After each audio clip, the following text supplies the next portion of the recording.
Marcus Williams ripped open his car door and sprinted directly into the path of an 18-wheeler. 40 tons of steel. 30 feet away. A woman standing frozen with her back turned. His legs pumped harder than they'd ever moved in his life. His lungs burned. His only suit, the one he'd bought on credit for today's interview, was about to be shredded on wet pavement. He slammed into her body at full force. They crashed down together as the truck screamed past, close enough to tear the skin from his shoulder. He'd just destroyed his last chance to save his daughter from the streets. The woman he tackled? She owned the company. Tell me what city you're watching from, and stay until the end, because what this man does next will shatter everything you believe about sacrifice. The phone call came at 10:31 a.m. Marcus stared at the screen. Hale Industries. His interview had started 60 seconds ago, and he was trapped on the Morrison Bridge, going nowhere.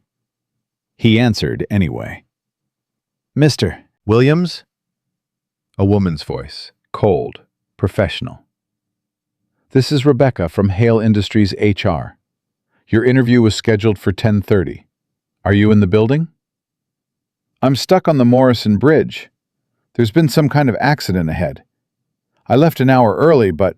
"Mr. Williams, our interview letter clearly stated that tardiness would not be tolerated. Hale Industries values punctuality as a reflection of character." "I understand that. But if you could just give me 20 minutes..." "I'm afraid that won't be possible. We have other candidates waiting. Thank you for your interest in Hale Industries." Click. Marcus sat there, phone still pressed to his ear, listening to dead air. 6 months. 6 months of applications. Rejection after rejection. And finally, someone had called him back. Operations manager. $85,000 a year. Benefits. Stability. Everything he and Destiny needed to stop running from eviction notices. Gone. In a 30-second phone call. His daughter's face flashed through his mind. 9 years old. Asking him last night if they were going to have to move again. Asking if this interview meant they could stay. "Yeah, baby," he told her. "This one's going to change everything." He'd lied to his own child. His phone buzzed again. Destiny's school. 3rd time in 10 minutes. He couldn't deal with that right now. Whatever it was, a scraped knee, a forgotten lunch, it would have to wait until he figured out how to tell his daughter that Daddy had failed again. Through the rain-streaked windshield, he watched a woman step out of a black Mercedes 3 cars ahead. Gray business suit. Phone pressed to her ear. Expensive shoes that probably cost more than his rent. She was gesturing angrily, pacing beside her open car door, completely focused on whoever she was yelling at. Marcus felt a flash of resentment. People like her didn't understand. They'd never had to choose between groceries and electricity. Never had to explain to a child why Christmas was going to be small this year. Never had to... The sound hit him first. A diesel engine roaring too loud, too fast, building speed when everything else was stopped. His eyes snapped to the side mirror.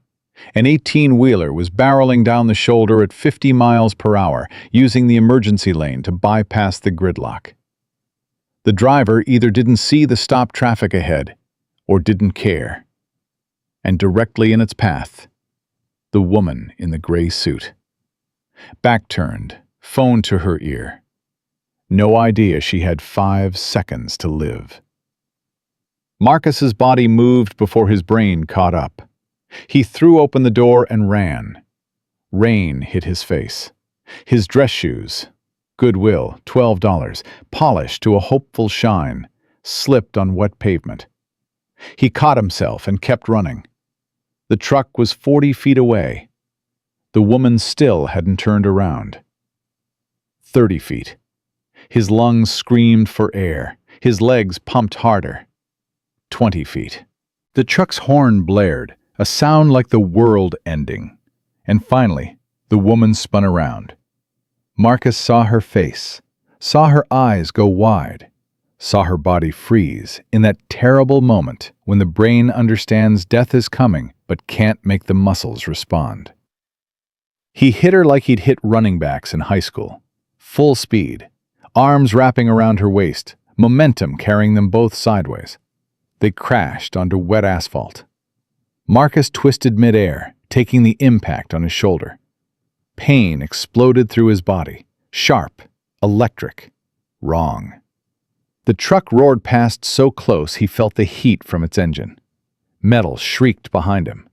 The Mercedes door, the one she'd been standing beside, ripped from its hinges and went spinning across 3 lanes.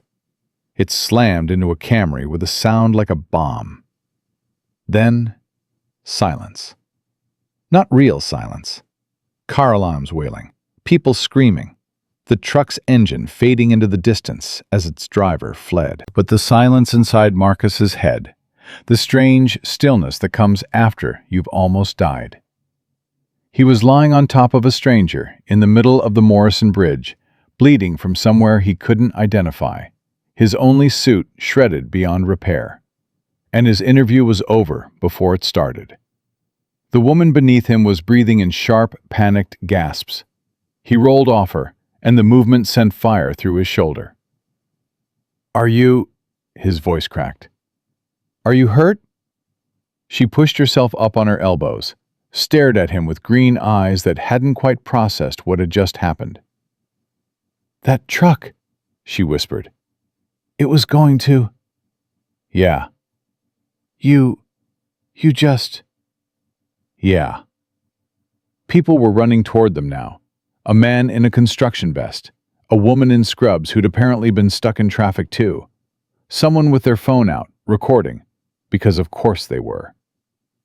"Don't move," the construction worker said, kneeling beside them. "Ambulance is coming." Brother, that was the craziest thing I've ever seen. You didn't even hesitate. Marcus looked down at himself. His suit jacket was torn open at the shoulder, dark with blood. His pants had ripped at the knee. The Goodwill shoes were scuffed beyond saving. His phone had somehow survived. He could feel it buzzing in his pocket. He pulled it out. 1 missed call from Hale Industries. 1 voicemail notification. And a text from Destiny's school. "Mr. Williams, please call immediately. Destiny has been involved in an incident." Perfect. Just perfect. The woman was sitting up now, brushing wet hair from her face. She hadn't taken her eyes off him. "Who are you?" she asked. Nobody. Marcus tried to stand and immediately regretted it. The nurse in scrubs pushed him back down. "Just some guy who was late for a job interview." "What interview?" "Doesn't matter anymore. I missed it." "Where?" He almost laughed. What difference did it make now?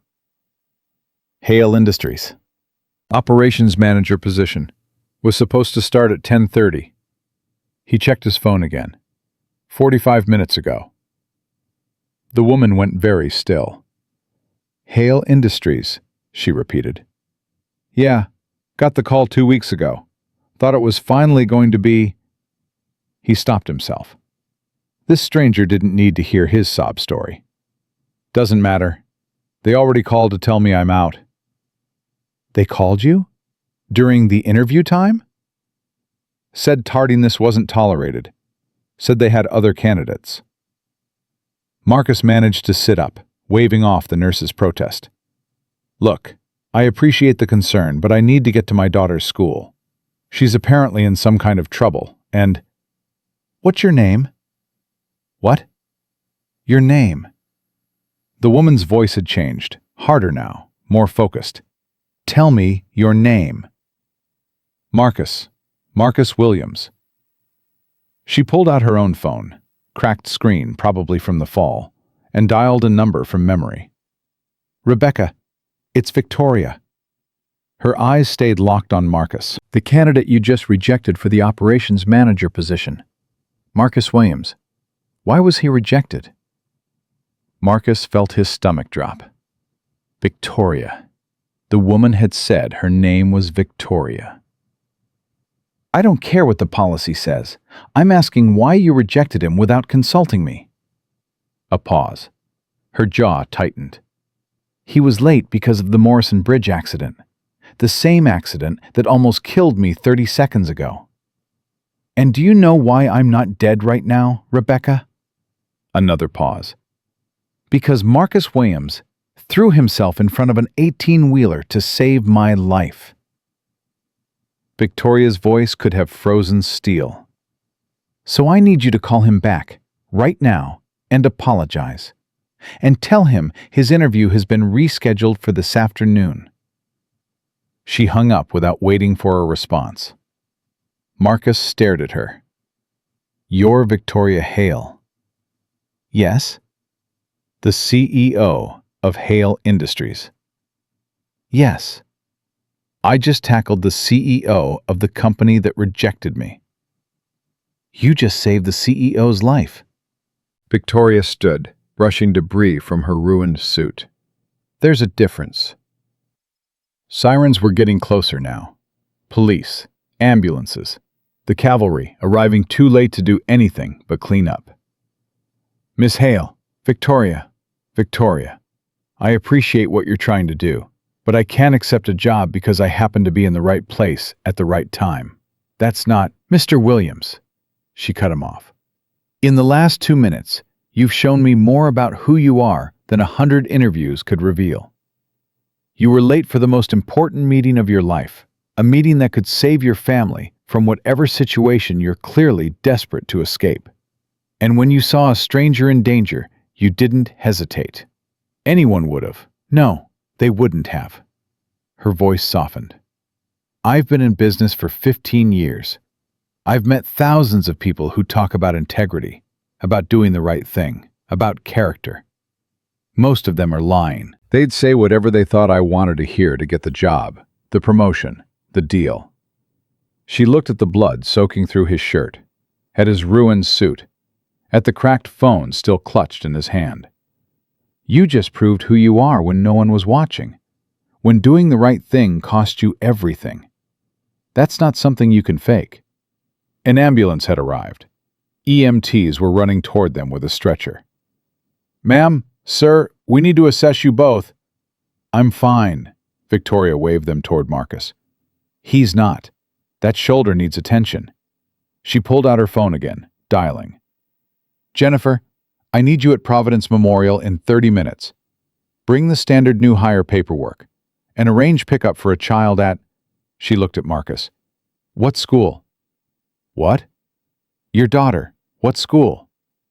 Lincoln Elementary, but... Lincoln Elementary. 9-year-old girl named Destiny Williams. Have her brought to the hospital. Her father's been in an accident and can't pick her up. She hung up. Any other questions? Marcus's head was spinning. From blood loss, maybe. Or from trying to process how his life had completely inverted in the span of 5 minutes. Why are you doing this? Victoria was quiet for a moment. When she spoke, her voice was different. Softer. Because my father built Hale Industries on a simple principle. Character over credentials. He used to say that you could teach anyone the technical skills, but you couldn't teach someone to be a good person. They either were or they weren't. She watched the EMTs loading Marcus onto the stretcher. He died 5 years ago, and I've spent every day since trying to honor what he built. Trying to find people who actually mean it when they talk about integrity. She smiled, the first genuine smile he'd seen from her. I think I just found one. The EMTs were asking Marcus questions.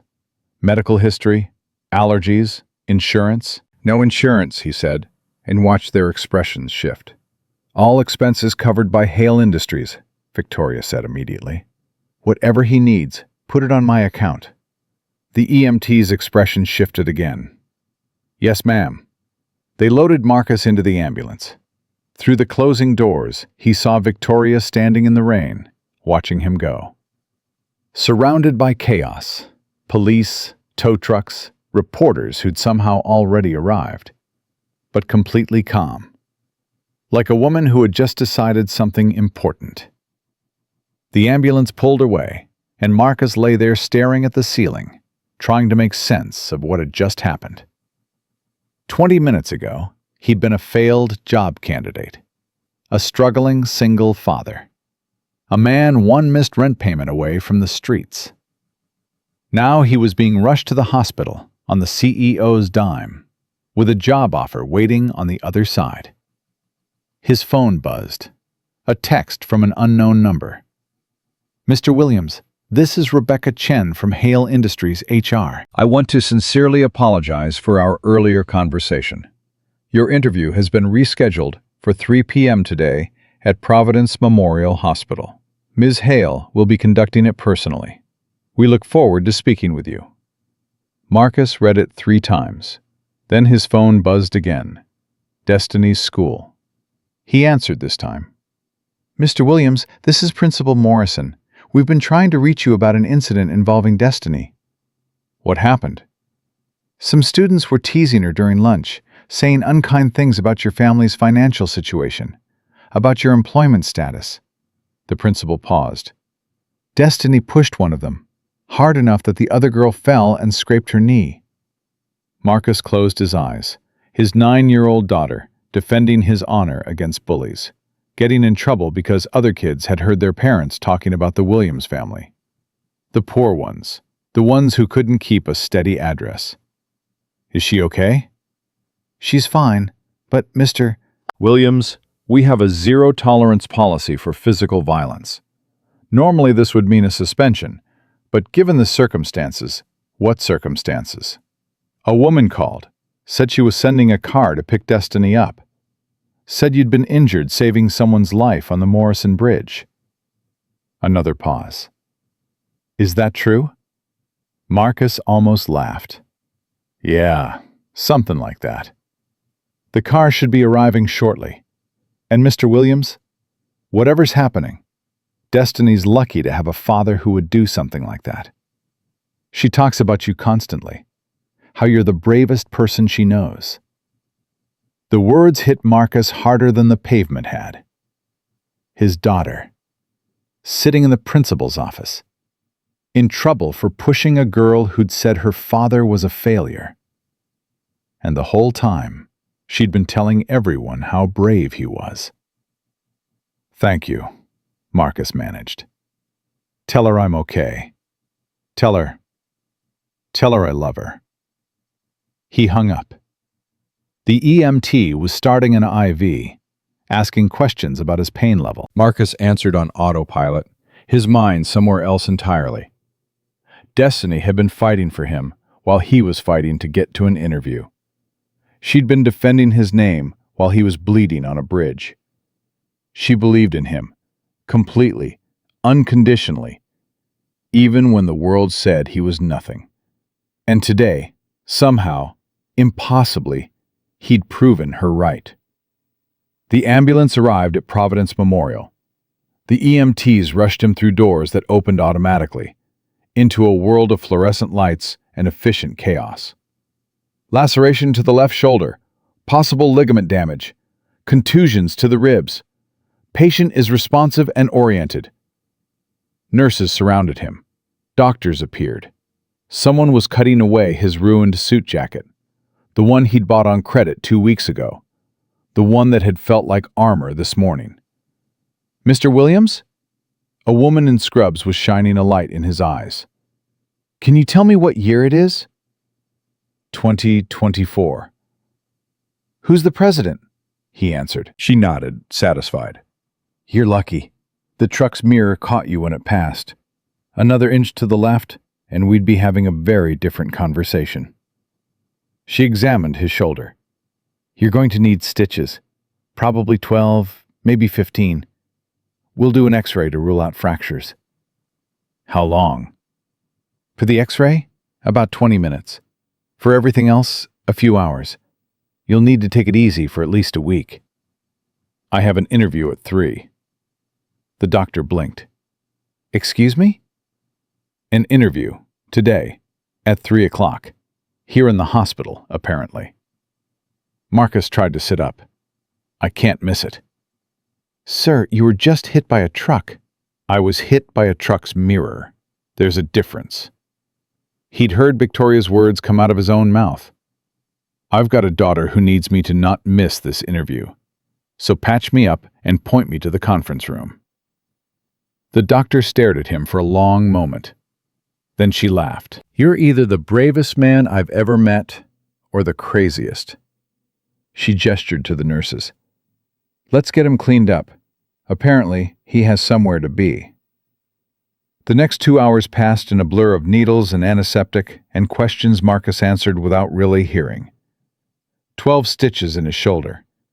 8 across his forehead where he'd hit the pavement. X-rays that showed no fractures, just deep bruising that would hurt like hell for weeks. They gave him a clean shirt, hospital scrubs, since his own clothes were beyond saving. Someone found him a pair of pants that mostly fit. His Goodwill shoes were ruined, but they'd have to do. At 2:45, Jennifer Chen appeared in his doorway. Mr. Williams, Miss Hale is waiting for you. Marcus stood, slowly, carefully, and followed her through corridors that seemed to stretch forever. They ended up in a small conference room with a window overlooking a courtyard. Victoria sat at the table, laptop open, looking like she hadn't just almost died a few hours ago. She looked up as he entered. Sit down, Mr. Williams. You look like you're about to fall over. He sat, not because she'd told him to, but because she was right. Before we start, Victoria said, I want to be clear about something. I'm not offering you this job because you saved my life. I'm offering it because of what saving my life revealed about who you are. There's a difference, and I need you to understand it. I understand. Do you? She leaned forward. Because in about 10 minutes, my daughter is going to walk through that door, and I need to know that the man I'm about to hire is the same man who ran into traffic this morning. Not someone who thinks he's owed something. Not someone who's going to coast on one good deed. The real thing. Your daughter? Destiny. Jennifer picked her up from school. Victoria smiled slightly. She's been telling everyone in the waiting room about how her daddy is the bravest person in the world. I thought you should hear it from her directly. On cue, the door burst open. Destiny stood there, 9 years old and furious and terrified all at once. Her eyes found Marcus, sitting there in borrowed scrubs with bandages on his face, and her whole body crumpled.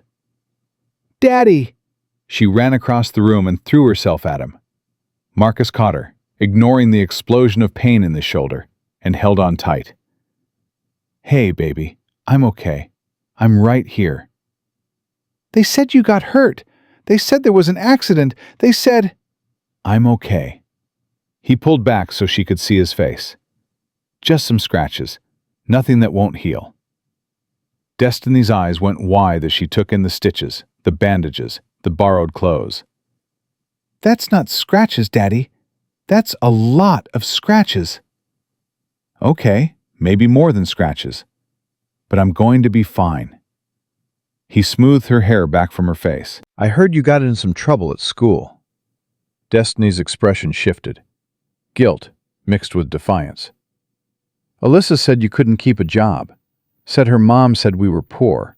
Said, her voice cracked, said you were a loser. Marcus felt something twist in his chest. And what did you do? I pushed her. Destiny's chin came up. Because she was lying. You're not a loser. You're the best dad ever. And I don't care if we don't have money. I don't care if we have to move again. You're brave and you help people and you always try, even when it's hard. Tears were streaming down her face now. So I pushed her, and I'd push her again, because nobody gets to say that about you. Nobody. Marcus pulled her close, hiding his own face in her hair. This child, this fierce, loyal, stubborn child. She'd defended him when he couldn't defend himself, believed in him when he'd stopped believing in himself. "I'm proud of you," he whispered. "But I got suspended." "I know." And we'll talk about using our hands instead of our words. He pulled back, wiping her tears with his thumb. "But I'm still proud of you. You stood up for what you believed in. That takes courage." Victoria cleared her throat softly. Marcus had almost forgotten she was there. "Destiny," Victoria said, her voice gentle. "Do you know what your father did today?" Destiny shook her head. "A woman was about to be hit by a truck. She didn't see it coming. She was going to die." Victoria's eyes met Marcus's over Destiny's head. "Your father ran into traffic to save her. He got hurt doing it. He missed an important interview. He gave up something he really needed, because helping a stranger was more important." Destiny looked at Marcus with something like awe. "You saved somebody?" "Yeah, baby." "Like a superhero?" "No," Marcus shook his head. "Superheroes don't exist. I'm just a regular person who did what needed doing. That's all any of us can do." Victoria smiled. "Mr. Williams, I've heard enough." She slid a folder across the table. Operations Manager, $85,000 annually, full benefits, flexible scheduling to accommodate Destiny's needs. You start Monday." Marcus stared at the folder. "Just like that?" "Just like that." Victoria stood. "I'll give you two a moment. But Mr. Williams, Marcus, I meant what I said on the bridge. I've spent 15 years looking for people with real integrity. People who do the right thing when no one's watching, when it costs them everything." She paused at the door. "I finally found one." She left. Destiny looked up at Marcus, her eyes wide. "Daddy, did you just get a job?" "I think I did, baby." "Is it a good job?" Marcus thought about the number on the offer sheet, about the benefits, about the words flexible scheduling that meant he could actually be there for his daughter. "Yeah," he said. "It's a good job." Destiny threw her arms around his neck. "I knew it," she whispered. I knew something good was going to happen. I told Alyssa you were the bravest person in the whole world, and I was right. Marcus held his daughter in a hospital conference room, wearing borrowed clothes and fresh stitches, with a job offer on the table and a future that had completely transformed in the span of a few hours. This morning, he'd been nobody. Now he was someone's hero, and not just anyone's, his daughter's. That was all that mattered. Monday morning came faster than Marcus expected. He stood in front of the bathroom mirror at 5:30 a.m., adjusting a tie he'd borrowed from the Goodwill store manager, a kindness extended after Marcus explained his situation. The new suit was purchased with an advance Jennifer Chen had quietly arranged, but it still felt like costume armor over skin that didn't quite fit the role. "You look handsome, Daddy." Destiny appeared in the doorway, still in her pajamas, clutching the stuffed elephant she'd had since she was 3. "You're supposed to be sleeping, baby." "I wanted to see you before your first day." She patted across the cold floor and wrapped her arms around his waist. "Are you scared?" Marcus knelt down so they were eye level. He recognized the question for what it really was. Destiny asking if she should be scared. A little nervous, maybe, but that's normal when you start something new. It means you care about doing it right. "Will the people there be nice to you?" He thought about what waited for him at Hale Industries. A corner office he hadn't earned through years of corporate climbing. Colleagues who'd spent decades working their way up. only to watch a stranger get handed a position because he'd been in the right place at the right time. Some will be, he said carefully. Some might not be at first. But that's okay. We can't control how other people act, only how we respond. Like when Alyssa made fun of my shoes at school. Exactly like that. You held your head up and didn't let her make you feel small. But I pushed her when she wouldn't stop. Destiny's voice went quiet. That's why I got in trouble. I know, sweetheart, and we talked about that. Using our hands isn't the answer, even when we're frustrated. But standing up for yourself, that's always right. You just have to find better ways to do it. With words? With words. With walking away. With telling a teacher. Marcus kissed her forehead. The hard part is staying calm when someone's trying to make you angry. That takes more strength than pushing back. Destiny nodded slowly. Will you stay calm today, even if people are mean? I'll do my best. He stood, checking his reflection one more time. The stitches on his forehead were still visible, dark threads against healing skin. His shoulder ached despite the pain medication. He looked like exactly what he was, someone who'd been through something and was still standing. Now go back to bed. Mrs. Patterson is going to pick you up for school at 7:30. I like Mrs. Patterson. She let me have 2 cookies yesterday. Don't get used to it. 1 cookie is the rule. Destiny giggled and scampered back to her room. Marcus listened to her feet padding down the hallway, the sound of her door closing, and felt the weight of everything settle on his shoulders. This job wasn't just about him anymore. It was about proving to Destiny that hard work mattered, that integrity led somewhere, that the world occasionally rewarded doing the right thing. He couldn't afford to fail. The drive to Hale Industries took 40 minutes in early morning traffic. His Honda made those concerning noises again, the subtle knocking that promised expensive repairs. But the car still ran, and that was all that mattered right now. One problem at a time. The parking garage felt different in morning light. Rows of expensive cars that made his Honda look like it had wandered in from another decade.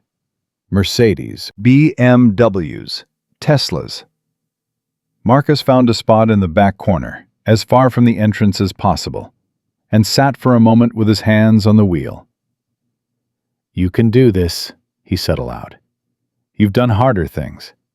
You've kept Destiny fed and housed and happy for 3 years alone. This is just a job. But it wasn't just a job, and he knew it. This was stability, security, the ability to stop choosing between groceries and rent. This was everything he'd been fighting for since the day Destiny's mother had walked out. The elevator to the executive floor moved impossibly fast. His stomach dropped as they rose. When the doors opened, Jennifer Chen was waiting, looking immaculate in a navy suit. Mr. Williams, perfect timing. Let me show you to your office. She led him down a corridor lined with glass-walled spaces. People were already working despite the early hour, their eyes following Marcus as he passed. He could feel them assessing, judging, wondering who this stranger was and why he was being escorted by the CEO's assistant. You'll be working primarily with the operations division, Jennifer said, her voice professionally neutral, reporting directly to Ms. Hale. Your team consists of 12 people across 3 departments: manufacturing oversight, supply chain logistics, and quality assurance. 12 people reporting to me? Initially, yes. Ms. Hale has plans to expand your scope once you're settled. They stopped at a corner office with windows overlooking the river. The space was larger than Marcus's entire apartment. A desk of dark wood, chairs that looked like they cost more than his car. Through the windows, Portland stretched away toward the mountains, morning light turning the river to gold. This can't be right, Marcus said. Operations managers don't get corner offices. Ms. Hale's operations managers do. Jennifer set a tablet on his desk. Your login credentials, security access, and first week's schedule are all here. You have a team meeting at 9, lunch with department heads at noon, and a one-on-one with Ms. Hale at 3. Any advice? Jennifer paused at the door. Her professional mask slipped just slightly. Most people here are good at their jobs. Not all of them are good people. Learn to tell the difference quickly. Then she was gone. Marcus stood alone in an office that felt like it belonged to someone else. He sat carefully in the chair, ergonomic, expensive, the kind that adjusted in 6 different directions, and looked at the empty bookshelves. 3 years ago, he'd had an office half this size at Cascade Manufacturing. He'd filled those shelves with industry manuals, process improvement texts, photos of destiny at various ages. Then the plant had closed, and everything went into boxes. Boxes that ended up in a storage unit he couldn't afford. He'd lost most of it when he missed 3 months of payments. Starting over meant rebuilding from nothing. Every single time. His computer chimed. Email notification. The sender was Richard Forum, Senior VP of Operations. The subject line read, "Welcome to the team." Marcus opened it, expecting a standard greeting. "Brooks." He stopped. His name wasn't Brooks. "Heard you're the new operations manager. Interesting hire. Most people work their way up to positions like this over decades. You must have made quite an impression. Looking forward to seeing what you bring to the table. We have high standards here. Let's hope you can meet them." Richard Forum, Senior VP of Operations. Marcus read it twice. The message was polite on the surface, but carried an unmistakable edge. He'd encountered men like Richard before, corporate veterans who viewed every newcomer as a threat or an incompetent. Sometimes both. Another email arrived. Patricia Chen, no relation to Jennifer, inviting him to the 9 a.m. team meeting. Then another from someone named Marcus Webb in quality assurance, asking to schedule time to discuss operational protocols. By 8:30, Marcus had received 14 emails. Maybe 5 of them felt genuinely welcoming. The team meeting was in Conference Room B. He found it at 8:55, following the directions on his tablet. The room was already half full, with people who stopped talking the moment he entered. 12 faces turned toward him, expressions ranging from curious to openly hostile. "You must be Williams." A man in his 50s with silver hair and an expensive suit stood up. "Richard Forum. We spoke via email." "Mr. Forum." Marcus shook his hand, noting the grip that was just slightly too firm. The eye contact that lasted just slightly too long. Territory marking, pure and simple. "Call me Richard. We're pretty informal here, despite appearances." Richard gestured to the empty seat at the head of the table. "That's your spot. Miss Hale likes her managers to run their own meetings." Marcus sat. Every eye in the room stayed on him. "I appreciate everyone taking the time this morning. I know you're all busy, and I'm the new variable in your routines." "That's one way to put it." This from a woman in her 40s with sharp eyes and a sharper suit. Her nameplate read, Patricia Chen. "We're curious about your background, Mr. Williams. Your resume is impressive, but there's a significant gap. 6 months unemployment is unusual for someone at your level." "It is," Marcus agreed.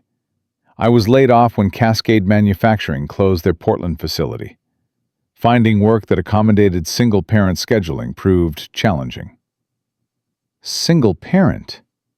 Another man, younger, with the kind of haircut that cost $200. Marcus Webb, if Marcus had his faces right. "That's going to be interesting in this role." Operations management isn't exactly 9 to 5. "I'm aware. I've worked out arrangements for my daughter's care. Arrangements fail. Richard's tone was conversational, but his meaning was clear. What happens when your daughter gets sick? When school calls? When your arrangements fall through and you need to leave in the middle of a crisis?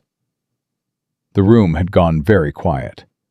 This wasn't curiosity anymore. It was a test. They wanted to see how he'd react to pressure, whether he'd defend himself or fold. Marcus took a breath, thought about what he'd told Destiny that morning.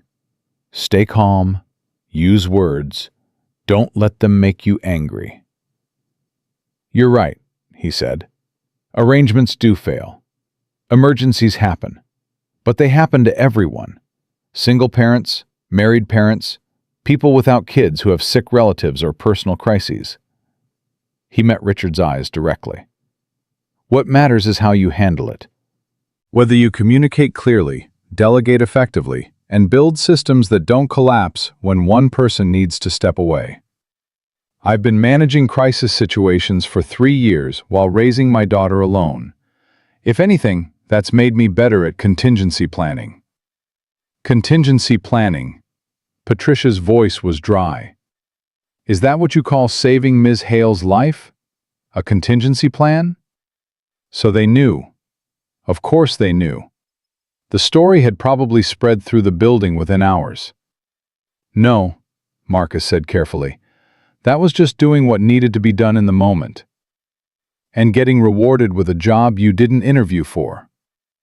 Marcus Webb leaned back in his chair. Must be nice, having a shortcut past the usual hiring process. I did interview.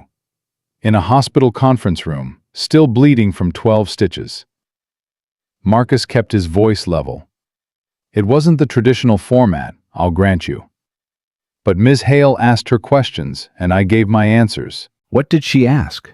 Patricia's question came fast, like she was trying to catch him in a lie. She asked about my daughter, about why I'd been unemployed, about the choice I made on the bridge. Marcus held her gaze. She wanted to know what kind of person I was under pressure. Turns out, that matters more to her than whether I can recite supply chain optimization theory. Does it? Richard's smile was thin. Well, let's hope character translates to competence, because this company runs on results, not good intentions. I'd expect nothing less. Marcus pulled up a document on his tablet, which is why I spent the weekend reviewing last quarter's operations reports. I have questions about the variance in manufacturing throughput between our facilities. The Oregon plant is running at 92% efficiency, while Idaho is stuck at 78%. That's a significant gap. The room shifted. Patricia and Richard exchanged glances. Marcus Webb sat up straighter. You reviewed last quarter's reports? Patricia's tone had changed, surprise creeping through the skepticism. Those are dense documents. 300 pages of data. 347, actually. I read fast when it matters. Marcus pulled up a chart. The Idaho facility's numbers have been declining for 6 months. Equipment failure rates are up. Worker satisfaction scores are down. There's been a 23% increase in safety incidents. That suggests either poor management, inadequate maintenance, or both. Richard's expression had gone carefully neutral. The Idaho situation is complicated. The facility manager retired last year. We've been searching for a replacement. For a year? While efficiency dropped and people got hurt? Marcus didn't hide his disbelief. That's not complicated. That's negligent. Silence crashed through the room like a physical force. No one spoke. No one moved. Marcus realized he'd just called out senior leadership for what was essentially a failure of oversight. And he was barely 2 hours into his first day. But he'd spent 3 years watching Destiny learn to stand up for herself, teaching her that speaking truth mattered even when it was uncomfortable. If he wanted her to believe that, he had to live it. You're not wrong. The voice came from the doorway. Victoria Hale stepped into the room, her presence immediately commanding attention. The Idaho situation is exactly what Mr. Williams described. Negligence dressed up as complexity. Her voice was calm, but her eyes were steel. Which is why he's going there next week, to fix it. Victoria. Richard stood quickly. I didn't realize you'd be joining us. I wasn't planning to, but I wanted to see how Mr. Williams's first meeting went. Victoria's smile was pleasant, but something underneath it wasn't. Sounds like he's already identified problems some of you have been ignoring for months. We've been aware of Idaho's challenges, Patricia said carefully. We just haven't had the resources to. You've had the resources. You haven't had the will. Victoria took a seat at the table. Mr. Williams, tell me what you'd do about Idaho.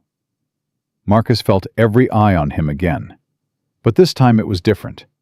Victoria wasn't testing him. She was giving him a platform. The question was whether he was ready to use it. I'd start with data, he said. Interview workers, review maintenance logs, assess equipment condition. Find out what's actually causing the efficiency drop. Is it mechanical failure? Training issues? Morale problems? Then, I'd create a prioritized action plan with measurable targets and a realistic timeline. How long would this assessment take? 1 week on site. Maybe less if people are honest about what's happening. And if they're not honest? Marcus thought about the past 3 years. About all the times people had made assumptions about him based on his situation. Then I'll look at what the numbers say instead of what people claim. Data doesn't lie. It just takes effort to read it correctly. Victoria nodded. Richard, arrange travel for Mr. Williams. He leaves Wednesday. She turned to Patricia. I want you to brief him this afternoon on Idaho's history. Then to Marcus Webb. Pull together equipment maintenance records going back 2 years. She stood. And everyone in this room needs to understand something clearly. Mr. Williams is here because I hired him, but he stays because of what he can do. I suggest you stop testing whether he belongs and start helping him succeed. She paused at the door. Questions? No one had questions. Victoria left as quickly as she'd arrived, and the room slowly exhaled. Richard was the first to speak. His voice was carefully controlled. Well, I suppose that settles the question of where you stand with the CEO. It settles that she expects results, Marcus said. Same as she expects from all of you. I'm not here to make enemies or prove superiority. I'm here to do a job. If you want to help, great. If not, stay out of my way and let me work. Patricia's expression shifted. Not quite a smile, but something closer to respect. You've got nerve, I'll give you that. Most people wouldn't call out senior leadership in their first meeting. Most people probably have better survival instincts than me. Marcus closed his tablet. But I've got a daughter who watches everything I do. I can't teach her to be brave if I'm not willing to do it myself. Marcus Webb laughed. Actually laughed, the tension breaking like glass. Fair enough. Look, Williams, you're right about Idaho. We all knew it was a problem. We just didn't know how to fix it without making it a bigger mess. Maybe that's because you were thinking about it wrong, Marcus stood. Sometimes the biggest messes require the simplest solutions. Show up. Listen. Fix what's broken. Not everything needs a committee or a strategic plan. Some things just need someone willing to do the work. The meeting ended 20 minutes later, with more cooperation than Marcus had expected. Patricia actually shook his hand on the way out. Marcus Webb offered to grab coffee sometime. Richard remained distant, but no longer openly hostile. Progress. Small, tentative progress. Marcus returned to his office to find Jennifer waiting with lunch. Miss Hale thought you might forget to eat. She's not wrong. He realized he'd skipped breakfast in his nervousness. Thank you. How was the meeting? Honest. Marcus unwrapped the sandwich. They don't trust me yet. Some of them actively resent me. but at least we're not pretending otherwise. Jennifer's smile was knowing. That's better than most new hires get. Usually, the resentment stays hidden for months. She set down a folder. Idaho facility information. Patricia will brief you at 4, but this will get you started. Marcus spent his lunch reading about a manufacturing plant that had once been Hale Industries' flagship operation. Built in 1987, expanded in the 90s, employing 230 people in a town of 4,000. The kind of place where the factory was the heartbeat of the entire community. And now it was dying. Slowly, from neglect and absent leadership. The afternoon passed in a blur of meetings and briefings. Patricia's presentation was thorough and surprisingly frank. Idaho's problems stemmed from a facility manager who checked out years before retiring, combined with corporate oversight that had looked the other way as long as product kept shipping. The result was deferred maintenance, safety shortcuts, a workforce that had stopped believing anyone cared. They've been promised help before, Patricia warned. 3 times in the past 2 years, corporate sent someone to assess the situation. Each time, the assessment resulted in a report that went nowhere. The workers don't trust us anymore. Can't blame them. At 3 o'clock, Marcus knocked on Victoria's office door. She called for him to enter. He found her standing at her window, looking out over the city. "How was your first day?" she asked without turning around. "Challenging. Eye-opening. Exactly what I expected, and nothing like I imagined." Victoria turned to face him. "Your team is talented, but cautious. They're waiting for you to fail. Some of them are hoping I'll fail. Does that bother you?" Marcus considered the question honestly. "It bothers me that they're wasting energy on hoping instead of working. But their opinion of me isn't something I can control. All I can do is show up and do the job." Victoria moved to her desk, pulling up a map on her screen. "The Idaho facility is a test. You understand that?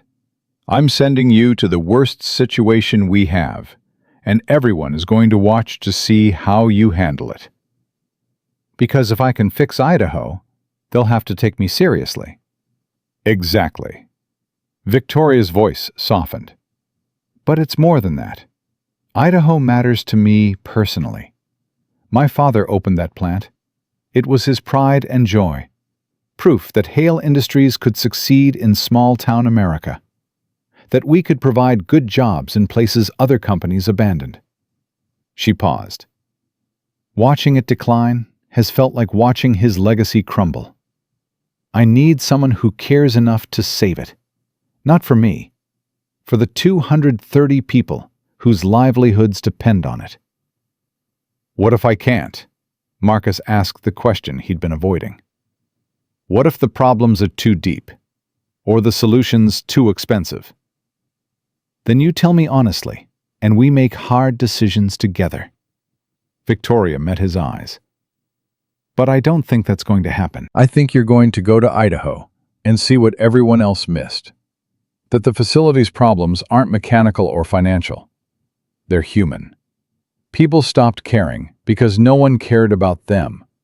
Fix that, and everything else follows. Marcus thought about his apartment, about the way it had started feeling like home once he and Destiny had arranged their few possessions with care. About how a place reflected the people in it. Neglect wasn't just visible in broken equipment, it lived in broken spirits. "I'll do my best," he said. "I know you will. That's why you're going." That evening, Marcus picked up Destiny from Mrs. Patterson's house. She ran to him the moment she saw his car, backpack bouncing against her shoulders. "Daddy, how was it? Did you have a good day? Were people nice?" He scooped her up, ignoring his protesting shoulder. "It was hard and complicated, and I'm going to have to go on a trip next week." Destiny's face fell. "A trip? Where?" "Idaho, to help fix a factory that's having problems." "How long?" "Just a week. Mrs. Patterson said she'd stay with you while I'm gone." His daughter was quiet for a moment, processing. "I'll miss you," she finally said. "But I'm proud of you, Daddy. You're helping people. That's what you always do." Marcus held her tighter. "I'll call every night. I promise." "And when you come back, can we get ice cream? The good kind, from that place downtown?" "Yeah, baby. When I come back, we'll get the good ice cream." That night, after Destiny was asleep, Marcus sat at their small kitchen table with his laptop and the Idaho facility reports. He read until his eyes burned, making notes, identifying patterns, building a mental map of everything that had gone wrong. At midnight, his phone buzzed. A text from Victoria. "Stop working. You need rest."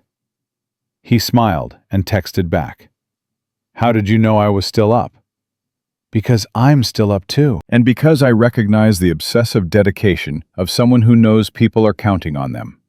Trust me, Idaho's problems took years to develop. They won't be solved by you losing sleep the night before you even go. Rest. You'll need your energy." Marcus closed the laptop. Wednesday would come fast. Idaho was waiting. 230 people who'd stopped believing anyone cared about them needed someone to prove them wrong. He thought about the bridge, about the choice he'd made in rain and traffic, how it had felt like losing everything, but had instead opened doors he never knew existed. Some choices looked like destruction, until enough time passed to see what they actually built. His phone buzzed one more time. A photo from Jennifer. His official Hale Industries employee badge, complete with a picture that somehow made him look competent and confident instead of terrified. "Welcome to the team," the accompanying text read. "Don't make me regret recommending you." Marcus looked at the badge photo for a long moment. The man staring back at him looked like someone who belonged, someone who had earned his place, someone who could fix a dying factory and prove that showing up mattered.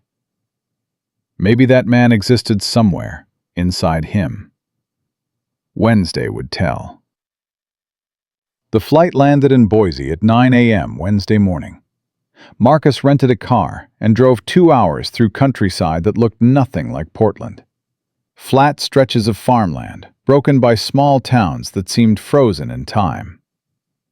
The Idaho facility sat at the edge of a town called Miller's Creek. Population 4,000. One main street. A diner. A hardware store. A church. And a factory that employed more than half the working adults in the county. Marcus pulled into the parking lot and stopped the car. The building itself was solid, red brick and steel, built to last. But everything around it told a different story. Cracked pavement with weeds pushing through. Faded paint on the loading docks. A sign near the entrance that read, "Safety First," with 2 letters missing. This was what happened when people stopped caring. When corporate offices in gleaming towers decided that some problems were too far away to matter. He grabbed his briefcase and walked toward the main entrance. The reception area was clean but tired. Furniture from the 90s. Walls that needed fresh paint. A coffee maker that had seen better decades. A woman in her 50s sat behind the desk, looking up with the expression of someone who'd seen too many corporate visitors promise changes that never came.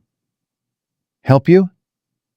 "Marcus Williams. I'm here from the Portland office." "You're the new guy Victoria sent." The woman's tone made clear she'd already categorized him, alongside every other disappointing assessment team. "Tom Hendricks is expecting you. Through those doors, take the stairs down, follow the noise." "Thank you, Ms. Karen. Just Karen."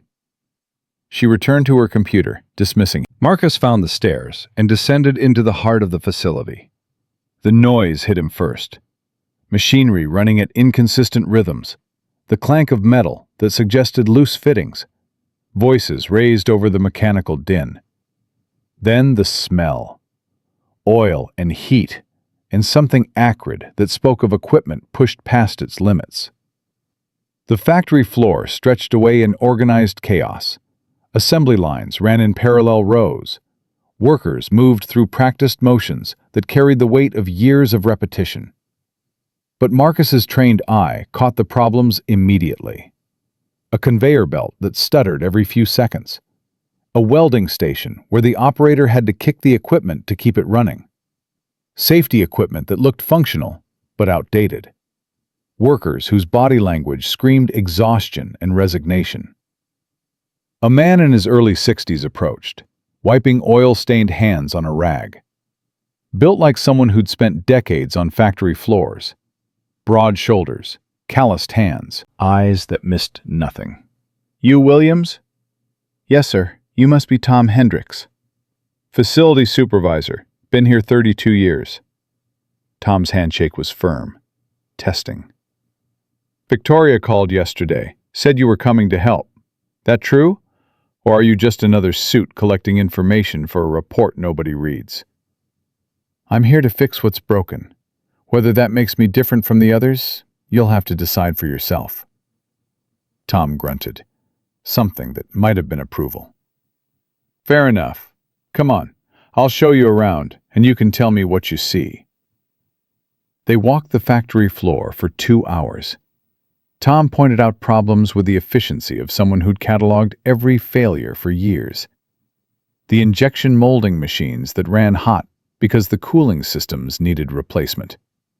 The ventilation that barely functioned, making summer work dangerous. The electrical panels that occasionally sparked, terrifying everyone, but too expensive to fix properly. How many safety incidents last month? Marcus asked as they paused near a packaging station. Officially, 4. Tom's jaw tightened. Unofficially? Probably double that. People don't report minor injuries anymore. They've learned nothing changes. Why fill out paperwork when corporate just files it away? Because every incident matters. Because minor injuries become major ones. Because... Marcus stopped, recognized the futility of lecturing someone who already knew. "Show me the incident reports, all of them, official and unofficial." "Why? You planning to fire people for not reporting?" "I'm planning to understand what's actually happening so I can fix it." Marcus pulled out his tablet. "Tom, I know you don't trust me yet. I know you've seen people like me before, and they've disappointed you. But I need you to understand something." He met the older man's eyes directly. "I'm not here to write reports or make recommendations that die in committee meetings. Victoria gave me full authority to implement immediate fixes. That means if something needs replacing, I can authorize it. If someone needs additional training, I can arrange it. If management is the problem, I can address it." Tom studied him for a long moment. "Full authority, within reason." "Yes." "Define reason."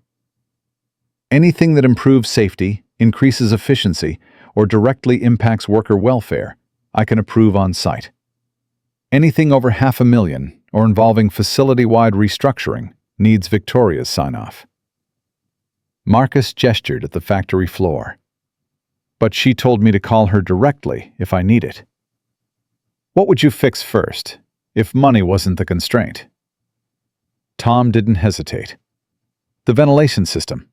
It's been inadequate for 5 years. Summer heat makes the floor dangerous. We've had 3 workers pass out in the last 2 years. 1 needed hospitalization. Corporate keeps saying it's too expensive to replace." "How much?" $180,000 for a proper industrial system that meets modern standards."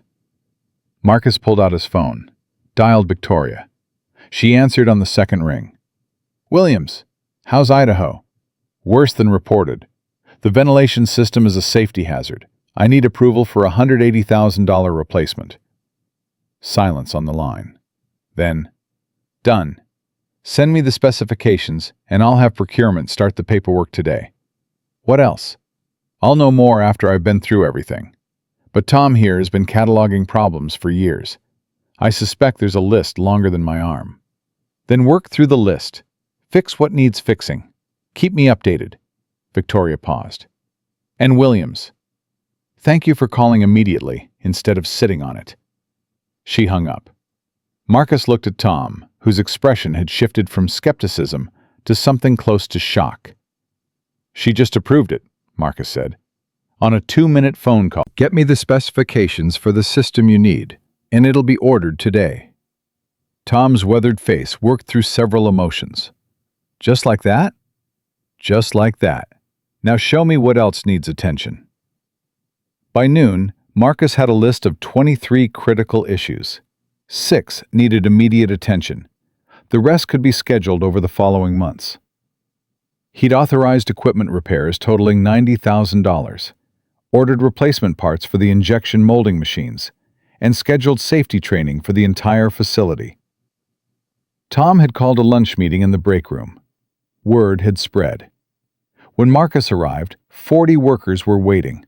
Assembly line operators, machinists, quality inspectors, maintenance crew. They watched him with the same weary skepticism Karen had shown at reception. The look of people who'd stopped believing in rescue.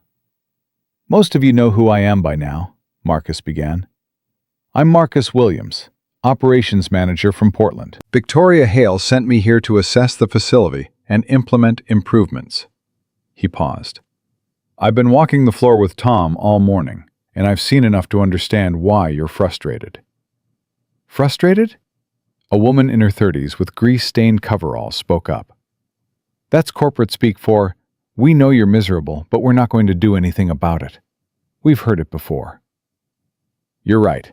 Frustrated is too mild." Marcus pulled out his tablet. "You're working with failing equipment in unsafe conditions while corporate has ignored you for years. That's not frustration. That's abandonment." The room went quiet. "This morning, I authorized a $180,000 ventilation system replacement. It'll be installed within 6 weeks. I also approved equipment repairs, replacement parts, and safety training. That's day 1. Tomorrow, I'll tackle the next set of problems." The woman stared at him. "You're serious?" "Completely." Marcus turned to Tom. "Tell them about the phone call." Tom stood.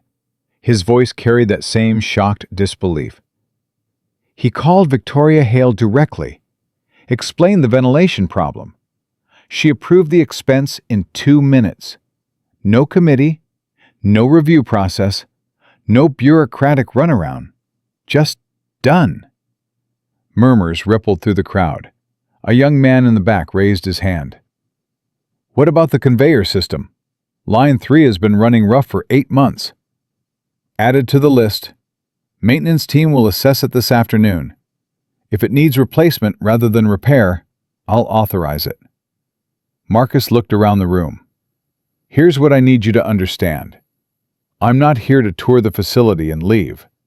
I'm staying the entire week, working alongside you, understanding every system and every problem. And I'm not going to sugarcoat anything. Some of these issues are going to take months to fully resolve." He let that sink in.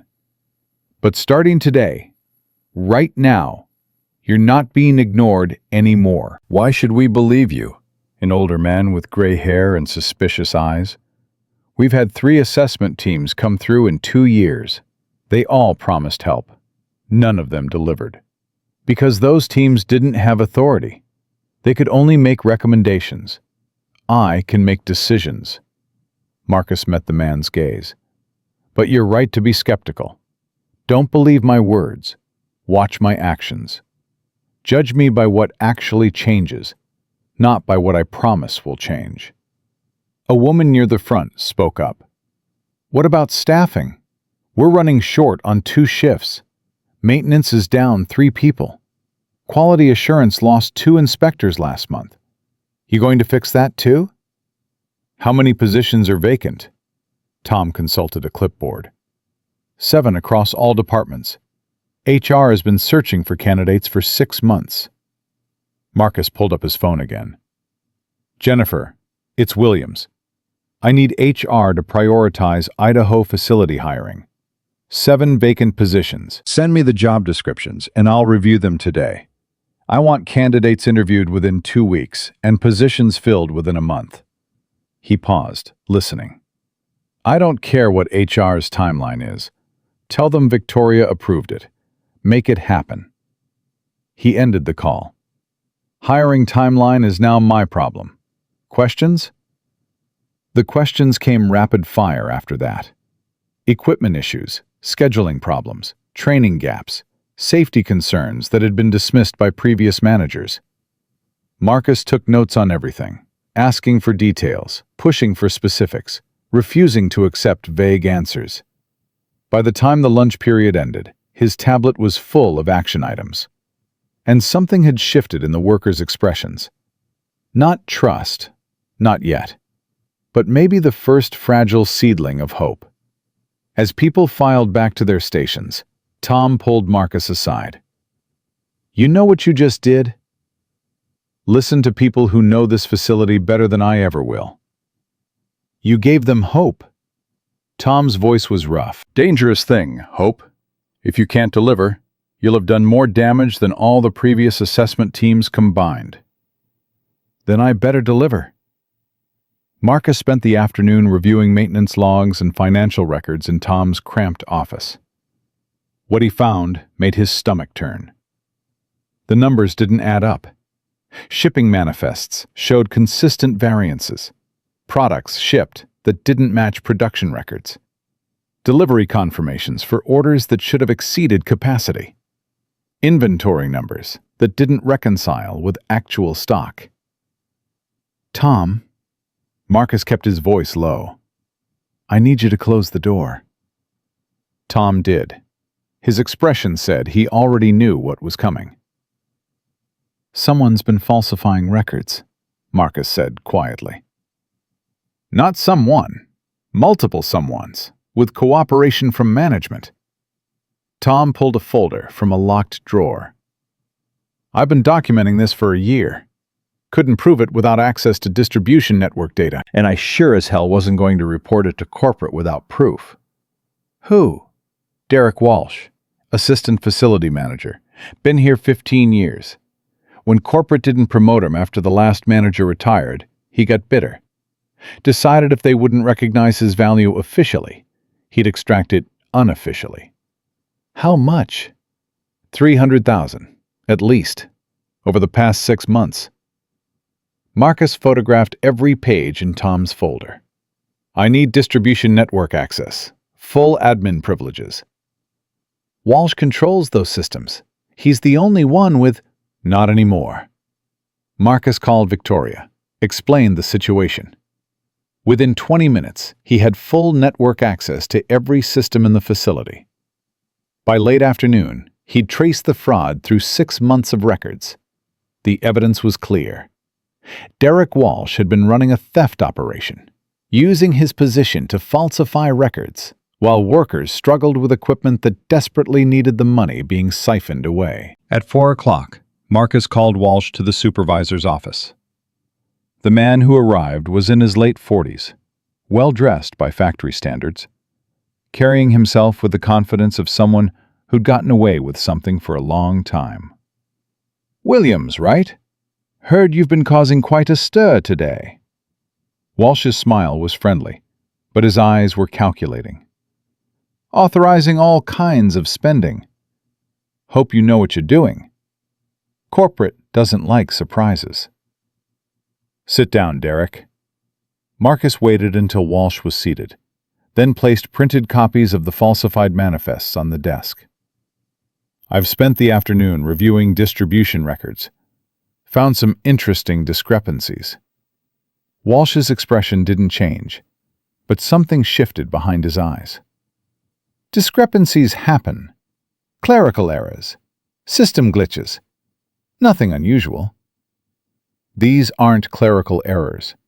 These are systematic falsifications designed to hide inventory theft. $300,000 over 6 months. Probably more if I go back further." Marcus pushed the papers closer. "The pattern is clear. You've been reporting production numbers that don't match actual output, then pocketing the difference through your distributor contacts." "That's a serious accusation." Walsh's voice went hard. "You better have proof, because making claims like that without evidence is slander." I have 6 months of manifests, distribution confirmations, production logs, inventory records, all of it showing the same pattern, all of it pointing directly at you. Marcus pulled up his tablet. I've already sent copies to Victoria Hale and our legal department. You're done here, Derek. The only question is whether you walk out quietly or in handcuffs. Walsh stood slowly, his friendly mask cracking. You have no idea what you're doing. I've been here 15 years. I have friends, people who matter in this town. You're some Portland outsider who's been here half a day, and you think you can just... I think I can stop theft. I think I can protect workers who've been suffering while you lined your pockets. Marcus stood as well. Security is already at your desk, packing your personal items. Your access codes have been revoked. You leave this facility today. Victoria will never back this. She doesn't know how things work here. How... Marcus's phone rang. He put it on speaker. Williams, I've reviewed the evidence you sent. Victoria's voice was ice. It's damning.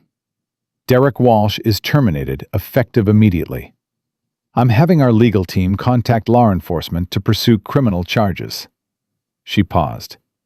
Mr. Walsh, if you're listening, Hale Industries will recover every dollar you stole, plus damages. I suggest you hire a good attorney. The call ended. Walsh stared at the phone, then at Marcus, his face cycling through rage and fear and something that looked like desperation. You're making a mistake. This facility runs because of relationships I've built. Without me, without you, this facility gets honest management and equipment that actually works. Tom appeared in the doorway with 2 security guards. Derek, let's make this easy. Your stuff is boxed. These gentlemen will walk you out. Walsh left, still protesting, still threatening. His voice echoed down the hallway until it faded into nothing. Tom closed the door and leaned against it. Jesus, you've been here 8 hours. Sometimes 8 hours is all it takes to identify a cancer. Marcus felt the adrenaline starting to fade. Who's next in the management chain? Susan Ortiz, production coordinator. She's solid. Been trying to keep things running despite Walsh's interference. Get her in here. And Tom, Marcus extended his hand. Thank you for trusting me with this. I know it wasn't easy. Tom shook it firmly. Easier than watching this place die while someone steals from it. Word spread fast. By Friday, Marcus had fired Walsh, placed 2 other managers on administrative leave pending investigation, and authorized over $500,000 in repairs and equipment upgrades. He'd also made enemies. The call came Thursday afternoon. A man identifying himself as Councilman Robert Morrison. His voice carried the smooth authority of small-town politics. Mr. Williams, I understand you've made some dramatic changes at the Hale facility. Derek Walsh is a friend of mine. Frankly, I'm concerned about the way he was treated. Firing a respected member of our community without proper process seems hasty. Mr. Walsh was terminated for documented theft and fraud. The evidence has been provided to law enforcement. If you have concerns about the process, I suggest you speak with Hale Industries' legal department. I'm speaking with you. Morrison's tone hardened. Derek has connections in this town.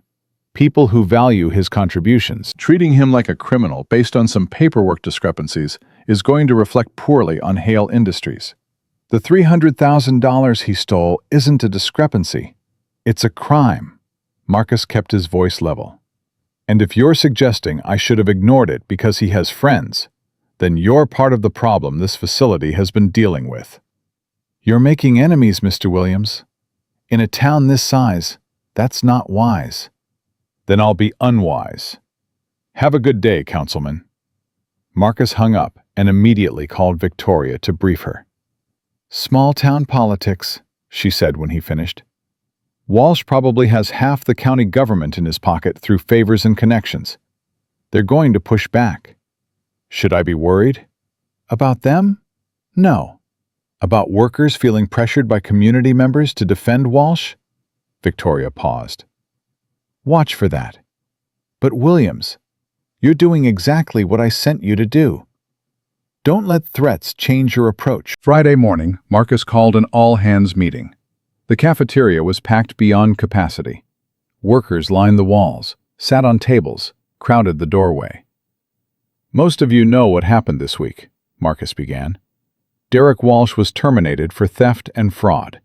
Evidence has been turned over to law enforcement. 2 other managers are under investigation. He scanned the room. I want to be clear. This isn't a witch hunt, but it is accountability. People who steal from this company while you work with failing equipment aren't going to be protected anymore. What about the rest of us? A man called from the back. Walsh had friends. Some of us might have looked the other way on things. Are we all going to lose our jobs? If you stole, yes. If you actively participated in fraud, yes. If you simply worked here while Walsh ran his operation? Marcus shook his head. No. I'm not interested in punishing people for not being whistleblowers. Easy to say from Portland, someone muttered. I'm not from Portland originally. I'm from a town smaller than this one, where the factory closing meant everyone I knew lost their jobs. Marcus let that sink in. My father worked 30 years on a manufacturing floor before his company decided it was cheaper to move production overseas. I watched what that did to him, to our family, to our community. The room shifted. People who'd been skeptical leaned forward. So when I say I understand what this facility means to you, I'm not making corporate speeches. I'm telling you, I've lived it. He pulled up his tablet. Susan Ortiz is now acting facility manager. Tom Hendricks continues as supervisor. Together, they're going to help me rebuild this place into what it should have been all along. That means honest reporting, safe working conditions, management that actually cares whether you make it home in one piece. As the meeting ended, workers approached Marcus one by one. Some shook his hand, some thanked him quietly. One older man just nodded and said, "You kept your word. That's rare." Susan walked Marcus to his rental car that afternoon. "You know what you did here?" she asked. "Started fixing what was broken. You gave us permission to expect better, to believe this place matters." She extended her hand. "Thank you for not treating us like we were disposable." "You never were disposable. Someone just forgot to tell you that." The drive to the airport took him past downtown Millers Creek, a main street that had seen better decades, a diner that served as the town's social center, a high school that fed its graduates directly into factory jobs or military service. This was the America that people forgot existed. These were the communities that bore the cost when efficiency meant cutting corners and profit meant minimizing care. His phone buzzed. A text from Tom. Workers voted unanimously to name the new ventilation system the Williams system. Thought you should know. Marcus smiled. He'd spent 3 years feeling invisible, believing the world had forgotten people like him existed. Now his name would be on equipment, keeping Idaho workers safe. His phone buzzed again. This time, Destiny. "Miss you, Daddy. Mrs. Patterson made spaghetti, but it's not as good as yours. When are you coming home?" He typed back, "Tomorrow, baby. And I'm bringing the good ice cream. I promised, remember?" Her response came instantly. "I remember. You always keep your promises. That's why you're the best." Marcus stared at those words until his vision blurred. He'd kept his promise to Idaho. Now, he needed to keep his promise to his daughter. Everything else could wait. Marcus landed in Portland Saturday afternoon, with 12 stitches still healing in his shoulder, and a briefcase full of reports that would change how the board saw Idaho forever. Destiny was waiting at arrivals with Mrs. Patterson, bouncing on her heels the moment she spotted him through the crowd. "Daddy!" She launched herself at him. Marcus caught her midair, spinning her around despite his protesting shoulder. She smelled like strawberry shampoo, and the cookies Mrs. Patterson always let her have. "I missed you so much," Destiny said into his neck. "A whole week is forever." "I know, baby. I missed you too." He set her down but kept holding her hand. "How was school?" "Boring, but I got an A on my spelling test. And Alyssa didn't say anything mean to me all week." Destiny's face scrunched up. "I think her mom told her to stop." Marcus exchanged a glance with Mrs. Patterson over Destiny's head. The older woman gave a small nod. Things had been quiet. For now. "Did you save the factory?" Destiny asked as they walked to the parking garage. "Did you fix everything?" "I started to. There's still more work to do, but yeah, I think we're going to save it." "I knew it." Destiny squeezed his hand. "You always fix things. That's your superpower." They got ice cream on the way home. The good kind, from the place downtown with 32 flavors and homemade waffle cones. Destiny ordered mint chocolate chip with extra sprinkles. Marcus got plain vanilla and watched his daughter devour her cone with the single-minded focus only children possess. "Daddy?" Destiny had ice cream on her nose. "Are you happy?" The question caught him off guard. "What do you mean, baby?" "You look tired. Like, really tired. And you keep checking your phone, even though it's Saturday." She licked her cone thoughtfully. "Mrs. Patterson says important jobs come with important stress. Is your job making you stressed?" Marcus put his phone face down on the table. "A little bit," he admitted. "There's a lot of people counting on me to do things right. That's a big responsibility." "But you like helping people. You told me that's why you took the job." "I do like helping people. Then why does helping people make you look so sad?" Marcus didn't have an answer for that. Monday morning came too fast. Marcus was in his office by 6, reviewing the Idaho reports one final time before his presentation to the board. The numbers told a story of systematic neglect, transformed into cautious hope. Efficiency already up 4% in just 1 week, with projections showing continued improvement as equipment upgrades took effect. But numbers couldn't capture everything. They couldn't capture Tom Hendrick's face when the ventilation system approval came through. Couldn't capture the tears in Susan Ortiz's eyes when Marcus told her she'd been promoted to acting facility manager. Couldn't capture the way workers had started looking up when they walked, instead of staring at the floor. His phone buzzed. Jennifer. "Board meeting moved up to 9. Victoria wants you there early for prep." "On my way." The boardroom felt different this time. Marcus had earned his place at the table, not through years of corporate climbing, but through 1 week of actually doing the work everyone else had avoided. Victoria opened the meeting with a summary of Idaho's situation, then turned the floor over to Marcus. He stood, feeling the weight of every eye in the room. 3 weeks ago, the Idaho facility was operating at 78% efficiency, with a rising accident rate and declining worker morale. Management had been falsifying production records while stealing inventory. Workers were using equipment that should have been replaced years ago. He pulled up images on the screen: the cracked parking lot, the outdated safety equipment, the falsified manifests. "In my first week on site, I terminated the assistant facility manager for fraud, placed 2 others on administrative leave, authorized immediate repairs, totaling $270,000. The ventilation system replacement will cost an additional $180,000. Full facility restoration requires $2 million over 18 months. James Whitmore, the CFO, spoke up immediately. $2 million is a significant investment for a facility that's been underperforming. What's our return timeline? 18 months to reach 95% efficiency. 3 years to full ROI, based on increased production capacity and reduced accident-related costs. And if we simply close the facility? Consolidate production elsewhere? Marcus had expected this question. Still felt anger flash through him. You'd save the $2 million investment. You'd also put 230 people out of work in a town of 4,000. Destroy a community that depends on that facility. Lose decades of institutional knowledge. He met Whitmore's eyes.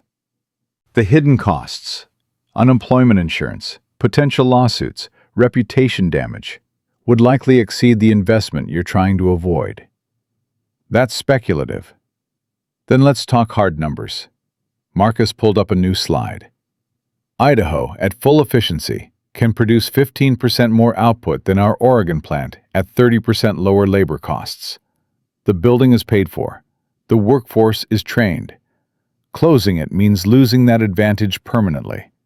Investing means gaining a competitive edge that compounds annually. Patricia leaned forward. Your report mentions ongoing resistance from local power structures. Councilman Morrison and others connected to the terminated managers. How do we address that? We don't negotiate with people protecting corruption. Marcus kept his voice level. Morrison called me, trying to intimidate me into going easy on Walsh. I declined. If he wants to make trouble, let him. We have documentation of everything. Richard cleared his throat. Mr. Williams, nobody here doubts your intentions. But you've been in this role for 3 weeks. Some of us have decades of experience watching promising initiatives fail because the person leading them didn't understand the full complexity of what they were attempting. You're right. I don't have decades of experience. But I have 1 week of actually being on that factory floor. Talking to workers. Understanding what's broken and why. Marcus met Richard's gaze. The question isn't whether I can fix Idaho personally. It's whether I've set up systems that allow Idaho to fix itself. Victoria stood. I've heard enough. The board will vote on the proposed Idaho investment package. $2 million over 18 months with quarterly progress reviews. 8 hands went up in favor. 4 abstained. None voted against. The motion carries. Victoria's smile was slight but genuine. Mr. Williams, you're authorized to implement your recommendations. After the meeting, Victoria pulled him aside. Walk with me. They took the elevator to the roof garden, a feature Marcus hadn't known existed. The view stretched across Portland to the mountains beyond. You did well in there, Victoria said. Better than most executives with 10 times your experience. They still don't trust me. Trust is earned. You've made a good start. She turned to face him. But I need to warn you about something. Whitmore is going to watch Idaho like a hawk, looking for any excuse to prove he was right about closure. Richard will question every decision you make. And the people in Idaho who benefited from Walsh's corruption aren't going to forgive you for exposing them. I know. Do you? Victoria's voice hardened. Because the pushback won't be obvious sabotage. It'll be whisper campaigns, subtle undermining, making your job impossible while maintaining plausible deniability. So what do I do? Keep showing up. Keep making the right calls. And remember that integrity is a long game. It doesn't always win the daily battles, but it tends to win the war. She paused. I'm promoting you. Marcus stared at her. I've been here 3 weeks. And in that time, you've proven you can identify problems, implement solutions, and handle resistance from multiple directions. Director of Operations. Effective immediately. Salary increases to $130,000. You'll oversee all our manufacturing facilities. That's Richard's job. Richard is being moved to an advisory role. He's excellent at strategy, but terrible at execution. You're the opposite.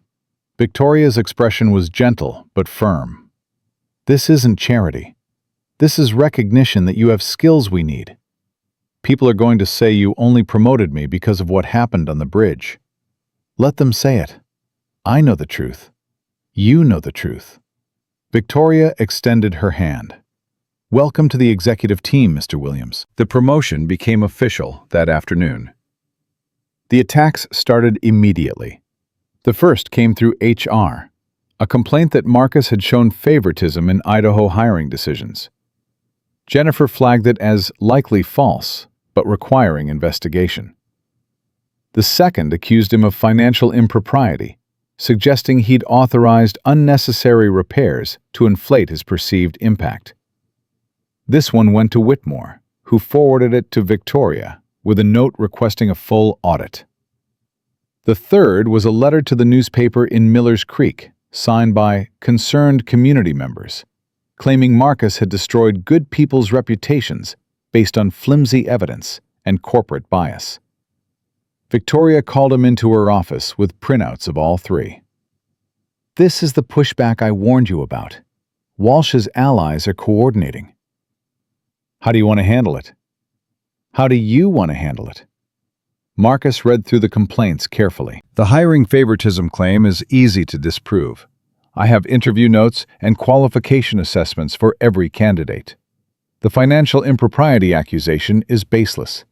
Every repair I authorized was documented with photos showing actual equipment failure." He set down the papers. The newspaper letter is harder because it's not making specific claims, just spreading general doubt. "So we respond to the first two officially and ignore the third?"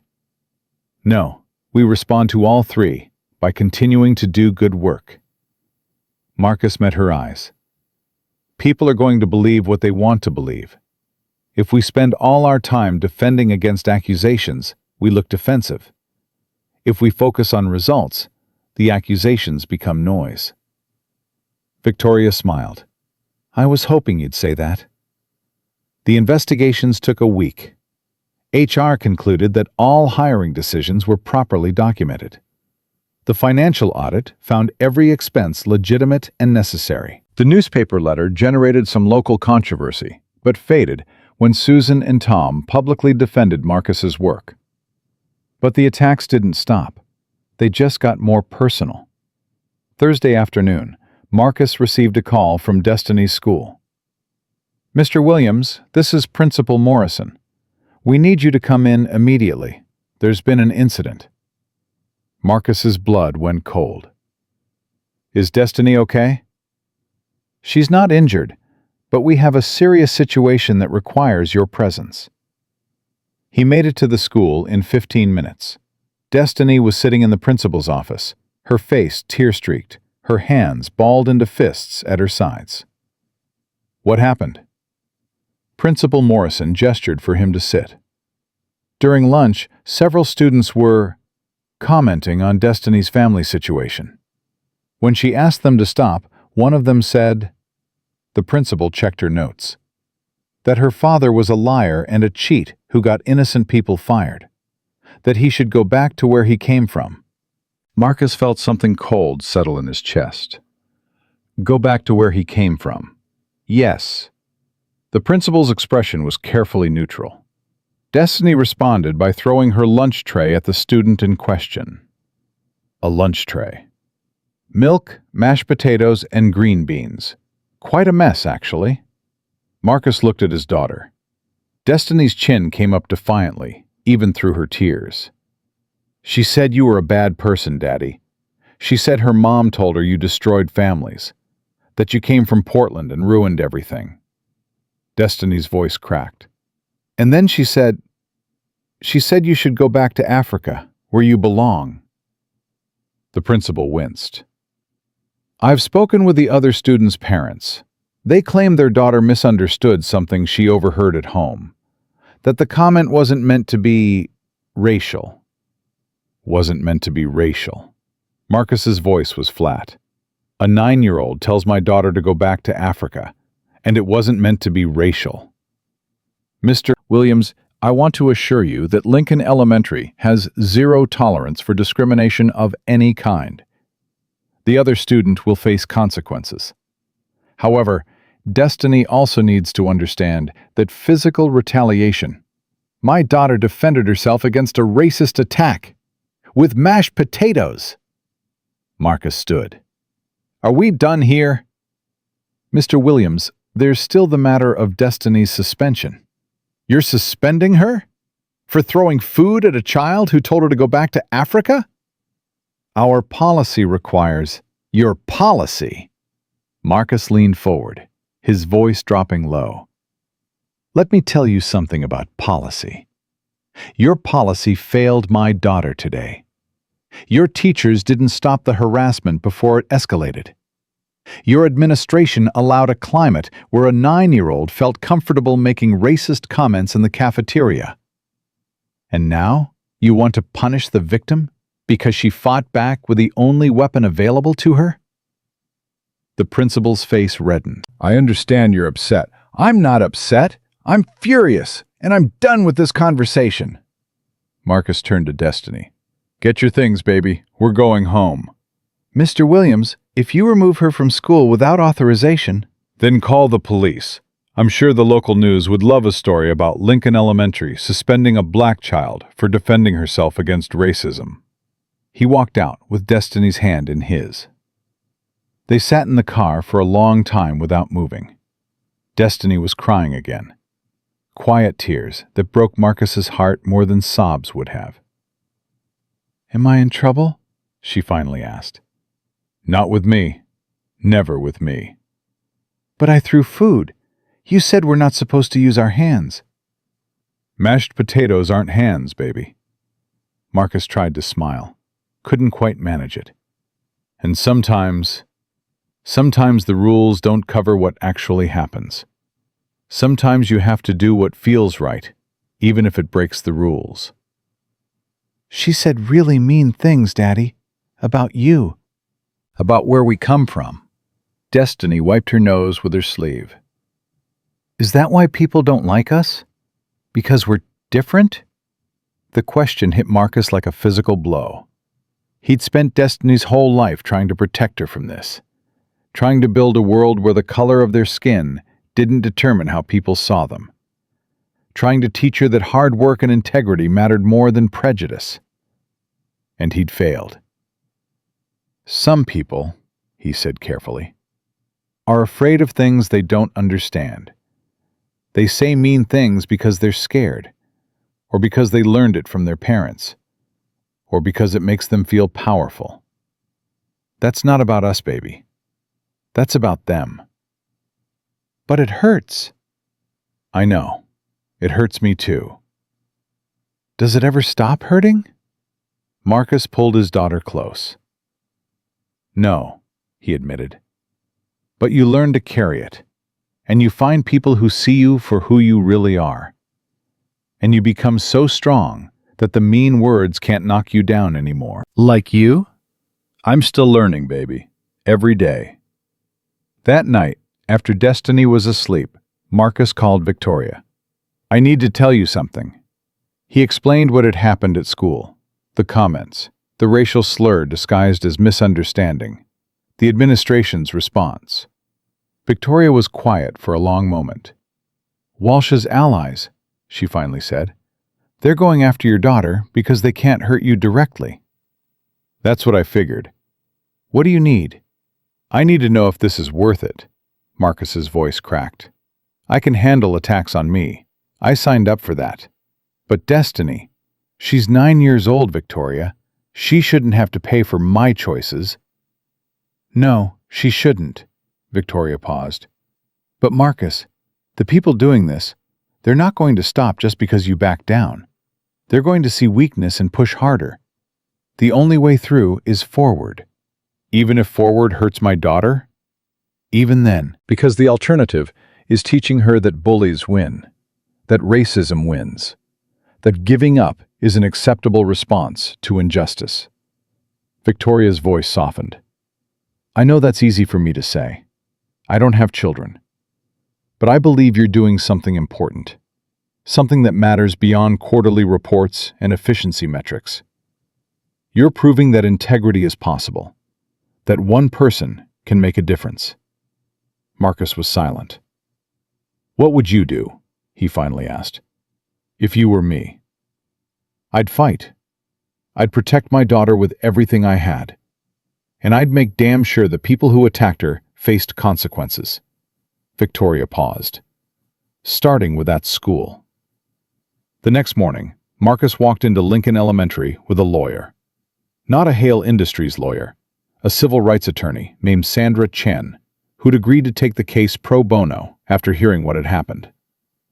The meeting with Principal Morrison lasted 2 hours. When it was over, the student who'd made the racist comment had been suspended for 2 weeks. The school had agreed to implement new anti-discrimination training, and Destiny's suspension had been expunged from her record. That was scary, Destiny said as they left the building. The lady with you looked really mean. She's not mean, baby. She's fierce. There's a difference. Marcus squeezed her hand. Fierce people fight for what's right. Mean people just like hurting others. Am I fierce? The fiercest person I know. Destiny thought about that for a moment. Daddy, I'm glad you didn't back down, even though it was hard. Me too, baby. And Daddy? She looked up at him with those serious eyes. Next time, I'll use words instead of mashed potatoes. But I'm still going to stand up for us. Always. Marcus knelt down so they were eye level. That's all I've ever asked. That evening, Marcus received an unexpected call. Mr. Williams, this is Tom Brennan, from Idaho. My daughter Jenny is the one who said those things to Destiny. Marcus's jaw tightened. Mr. Brennan, please don't hang up. Tom's voice was rough, ashamed. I called to apologize. What Jenny said was wrong, completely wrong. She heard things at home, things her mother and I said when we thought she wasn't listening, and she repeated them without understanding what they meant. She told my daughter to go back to Africa? I know, and I'm ashamed of that. More ashamed than I've ever been of anything in my life. Tom took a shaky breath. The truth is, I was angry about Derek Walsh. He'd been good to me over the years, gave me overtime when I needed it, helped me out when my wife was sick. I didn't want to believe he'd been stealing all along. So you took it out on a 9-year-old girl. Not intentionally, but yeah, that's what happened. Tom paused. I went to the factory today, talked to some of the people who've been there since you left. They showed me the new equipment, the safety improvements, the training schedules. And I was wrong. About Walsh. About you. About all of it. Tom's voice cracked. You came here and did what needed doing. You didn't make excuses or play politics. You just fixed things. And I repaid that by letting my daughter attack yours. Marcus was silent for a long moment. I appreciate the call, Mr. Brennan. Tom, please. Tom, Marcus exhaled slowly. What are you going to do about Jenny? We've already talked to her, explained why what she said was wrong. She's writing an apology letter to Destiny. Tom paused. And we're making her volunteer at the community center for the next month, working with kids from different backgrounds, learning that people who don't look like her are still people. That's a good start. It's not enough, I know that, but it's what we can do right now. Tom's voice strengthened. And Mr. Williams? For what it's worth, the workers at the factory are already calling you a hero. The Williams system. The guy who actually gave a damn. Nobody's calling you an outsider anymore. After they hung up, Marcus sat in the dark living room for a long time. The cost of doing the right thing was higher than he'd expected. His daughter had been hurt. His integrity had been questioned. His past had been used as a weapon against him. But he'd also received an apology from someone who'd had every reason to stay silent. Seen a family commit to teaching their daughter better. Watched a community begin to shift its understanding of who he was and why he'd come. Maybe that was how change actually happened. Not in grand gestures or dramatic confrontations, but in small moments of accountability. Small choices to be better than the day before. His phone buzzed. A text from Victoria. Quarterly reports are in. Idaho efficiency up 12% since your visit. Worker satisfaction scores highest in 5 years. Board is impressed. Even Whitmore. Marcus smiled. Then another text. Also, Sandra Chen called. She wants to take on more civil rights cases in Miller's Creek. Apparently, your situation inspired her. She's talking about opening a satellite office there. He stared at that message for a long time. One choice on a bridge. 1 week in Idaho. One fight for his daughter's dignity. And ripples spreading outward in ways he couldn't have predicted. Maybe that was enough. Maybe that was everything. 6 months passed like a storm that eventually learned to become weather. Marcus stood in his new office on a crisp April morning, looking out at Portland, waking beneath a sky scrubbed clean by overnight rain. The view still surprised him sometimes. How far he'd come from that desperate drive across the Morrison Bridge. The office was twice the size of his first one. Photos lined the bookshelves now. Destiny at her school science fair, holding a blue ribbon with a grin that could light up a room. The Idaho workers gathered around the new ventilation system, Tom Hendricks front and center with his arm around Susan Ortiz. The ribbon-cutting ceremony at the Oregon facility after its safety overhaul. Each image represented a battle won, a problem solved, a group of people who'd stopped being invisible. "You're here early?" Victoria appeared in his doorway with 2 coffee cups. She handed him one before settling into the chair across from his desk. "Couldn't sleep. Destiny had a nightmare." "Again?" "3rd time this week." Marcus sipped the coffee. "School counselor thinks it's delayed stress from everything that happened. The bullying, the racist comments. Watching me work 80-hour weeks while people tried to destroy us. She's been through a lot. She's 9. She shouldn't have to go through anything." Marcus set down his cup. I keep thinking about what you said back then, about the cost of doing the right thing, about how integrity is a long game. "Having second thoughts?" No, just tired. He rubbed his eyes. "I've fixed Idaho, overhauled Oregon, cleaned up corruption in Nevada, started transformations in Arizona, Utah, and Montana. 6 facilities, thousands of workers. And somehow, it's still not enough." Victoria was quiet for a moment.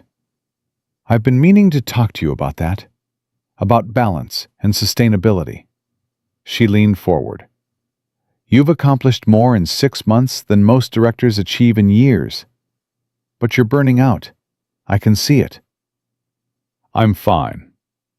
"You're not fine. You're exhausted. You've lost weight. Jennifer tells me you're in the office before 6 most mornings and rarely leave before 8 at night." Victoria's voice hardened. "That's not sustainable. Not for you, and definitely not for Destiny." Marcus wanted to argue, but he couldn't. The truth of her words sat heavy in his chest. "What do you want me to do? There's still so much work."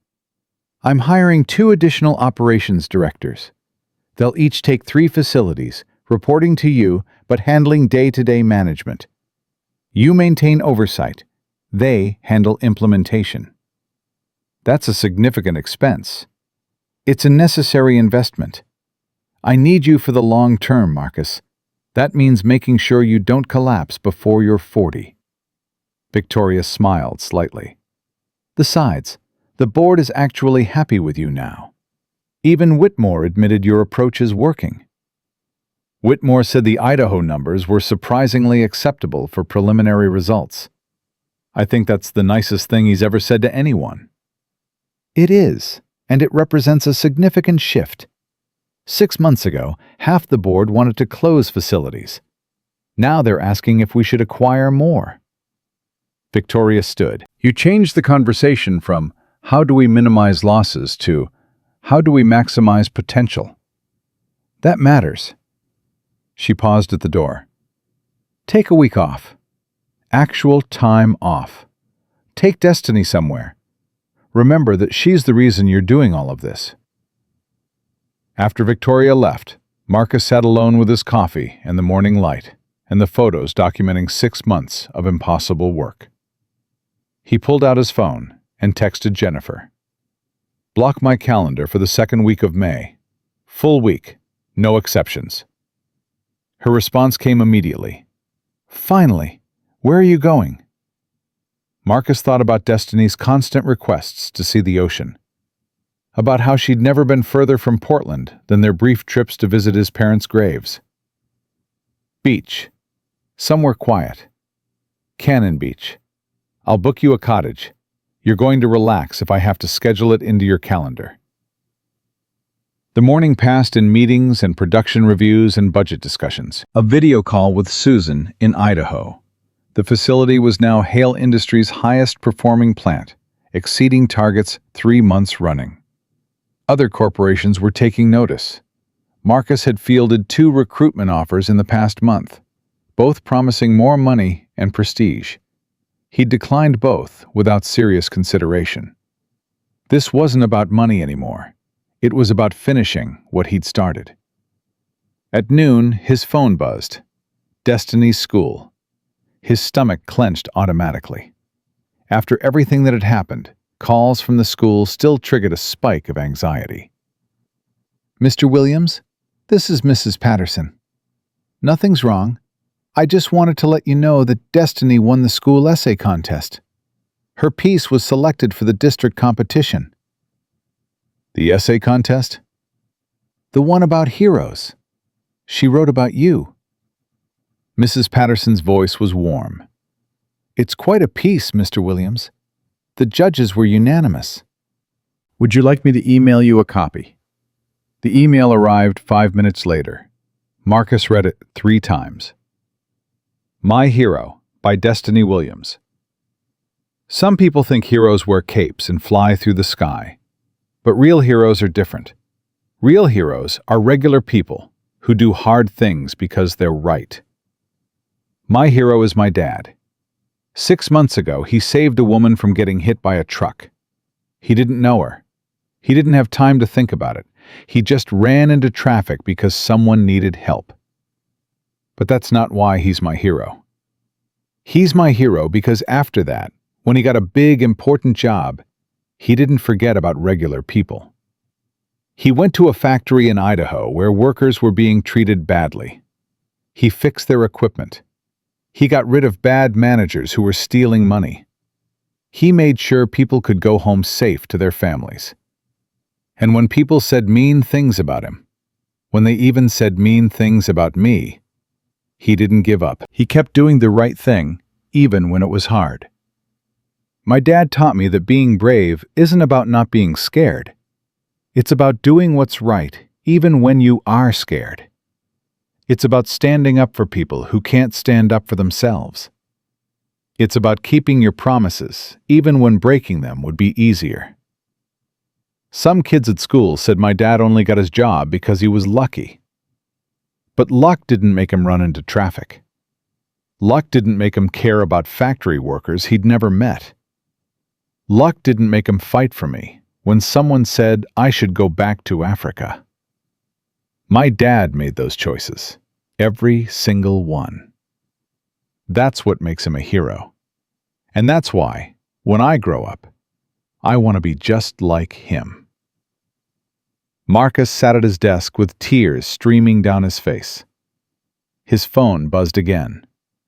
A text from Victoria. Jennifer forwarded me Destiny's essay. I'm not crying, you're crying. He laughed through his tears and typed back, We're both crying. Damn right we are. Now go home early for once. That kid deserves to celebrate with her hero. Marcus left the office at 3 o'clock for the first time in 6 months. He picked up Destiny from school with a bouquet of flowers, daisies, her favorite, and took her to the ice cream place downtown for an early celebration. How did you even know about the essay? Destiny asked, chocolate ice cream already smearing her chin. Mrs. Patterson called. She said the judges were unanimous. I didn't tell you I was writing it. I wanted it to be a surprise. It was definitely a surprise. Marcus reached across the table and wiped her chin with a napkin. Baby, that essay. I don't even know what to say. Did it make you cry? Maybe a little. Destiny grinned. Good. That means it was good writing. Mrs. Patterson says the best writing makes people feel things. It made me feel a lot of things. Like what? Marcus thought about it. Proud, grateful, a little bit amazed that you see me that way. He paused. And maybe a little guilty. Guilty? Why? Because you've had to sacrifice a lot so I could do this job. You've had to deal with mean kids and missing me when I travel and coming second to work more times than I want to admit. Marcus reached for her hand. That's not fair to you. Destiny squeezed his fingers. Daddy, do you know why I wrote that essay? Why? Because I wanted other kids to know what a real hero looks like. Not someone with superpowers or a fancy costume. Just a regular person who tries really hard to do the right thing. Her eyes, so much like her mother's, but with a wisdom that was entirely her own, held his steadily. You're not perfect. You work too much and you forget to eat breakfast, and sometimes you fall asleep during movies. But you always try, and you never give up on people. That's better than perfect. Marcus didn't trust his voice. When did you get so smart? I learned from watching you, Destiny grinned. Also, I read a lot of books.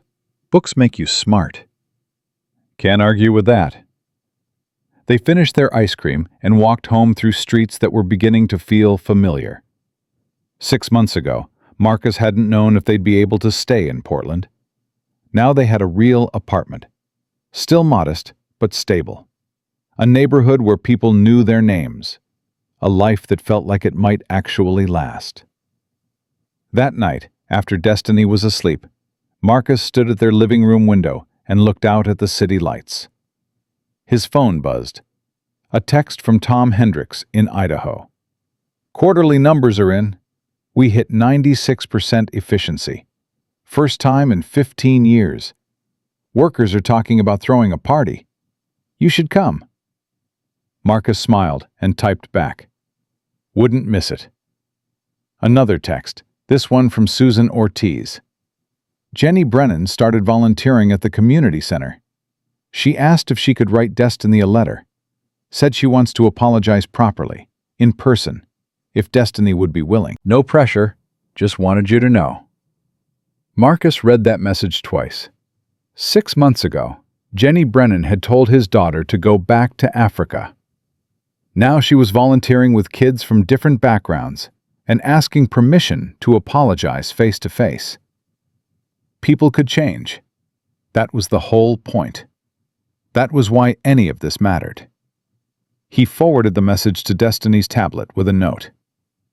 You don't have to respond if you don't want to, but I thought you should decide. Her response came 10 minutes later. I'll think about it. Mrs. Patterson says forgiveness is a gift you give yourself, not the other person. I'm not ready to give that gift yet. But maybe someday.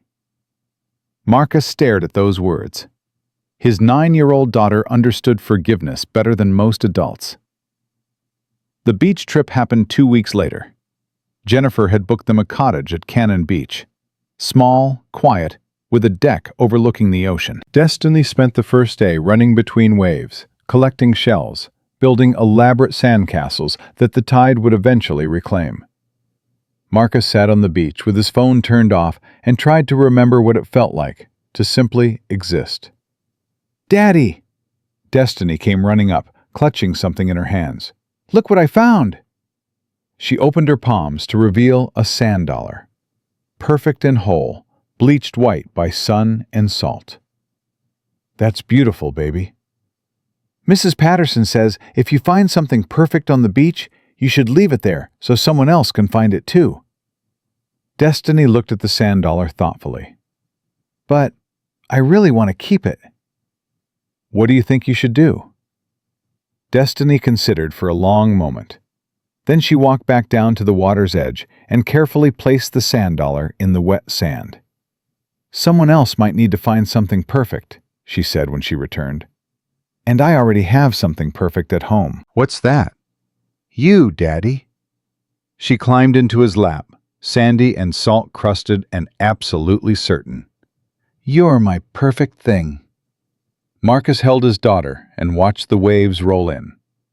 This was why. This was everything. Not the promotions or the salary or the respect he'd earned. Just this. Sitting on a beach with his child, finally able to breathe. His phone buzzed.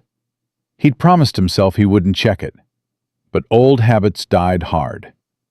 A text from Victoria. Board just approved a company-wide worker safety initiative, modeled on everything you implemented. $2.5 million investment, annual safety reviews, worker advocacy committees. Everything you've been pushing for, now company-wide policy. Even Whitmore voted yes. Marcus read it twice, then a second text. He actually said, and I quote, "Williams has proven that treating workers well is sound business strategy, not charity." Coming from him, that's practically a love letter. Marcus laughed out loud. What's funny? Destiny asked. Just work stuff. Good work stuff. He put the phone away. Remember what I told you about the factories I've been fixing?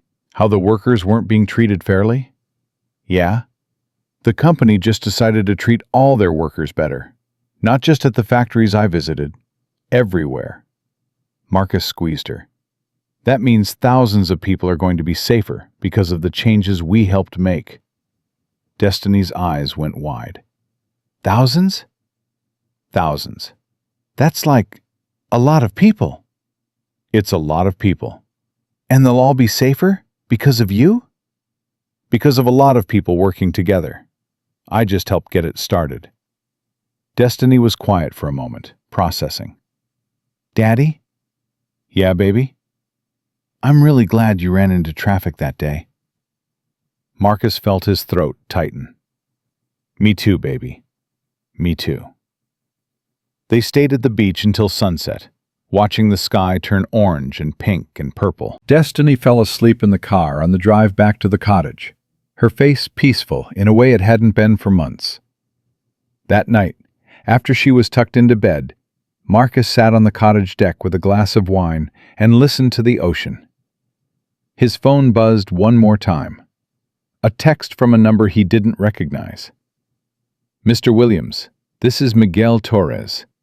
My father, Daniel Torres, worked at the Montana facility. He died in an industrial accident 5 years ago. The equipment that killed him had been flagged for maintenance 3 times. Nobody fixed it. Marcus's blood went cold. I heard what you've been doing, fixing equipment, firing corrupt managers, making safety matter. My mom showed me the article about the new company-wide initiative.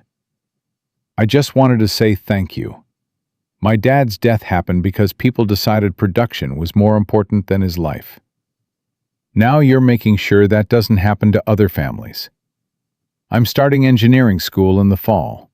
Industrial safety. I'm going to spend my career making sure equipment doesn't kill people like it killed my dad. Thank you for giving that mission meaning.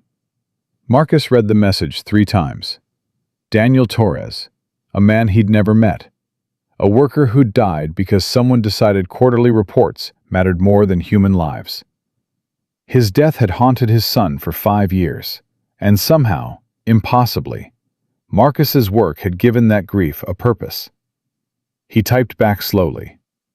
Your father's death should never have happened.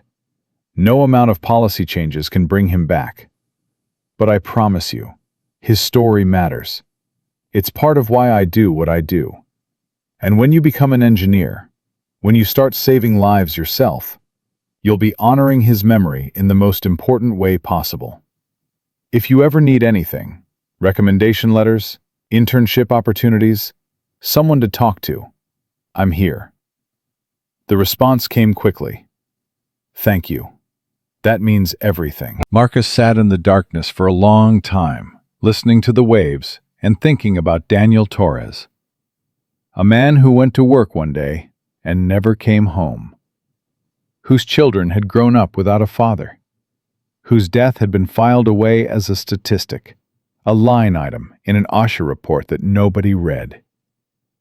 And now his son was going to spend his life making sure it didn't happen again. That was legacy. That was what mattered. Not the promotions or the numbers or even the victories.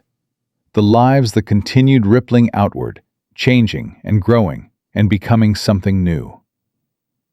Marcus thought about the bridge, about the choice he'd made in rain and traffic, how it had felt like losing everything, but had instead opened doors he never knew existed. He thought about Victoria, lying on wet pavement, asking him his name. About Destiny, throwing herself into his arms at the hospital. About Tom Hendricks, staring at him with dawning hope. About workers in 6 facilities going home safe every night because someone had finally decided their lives mattered. One choice. One moment of running toward trouble instead of away from it.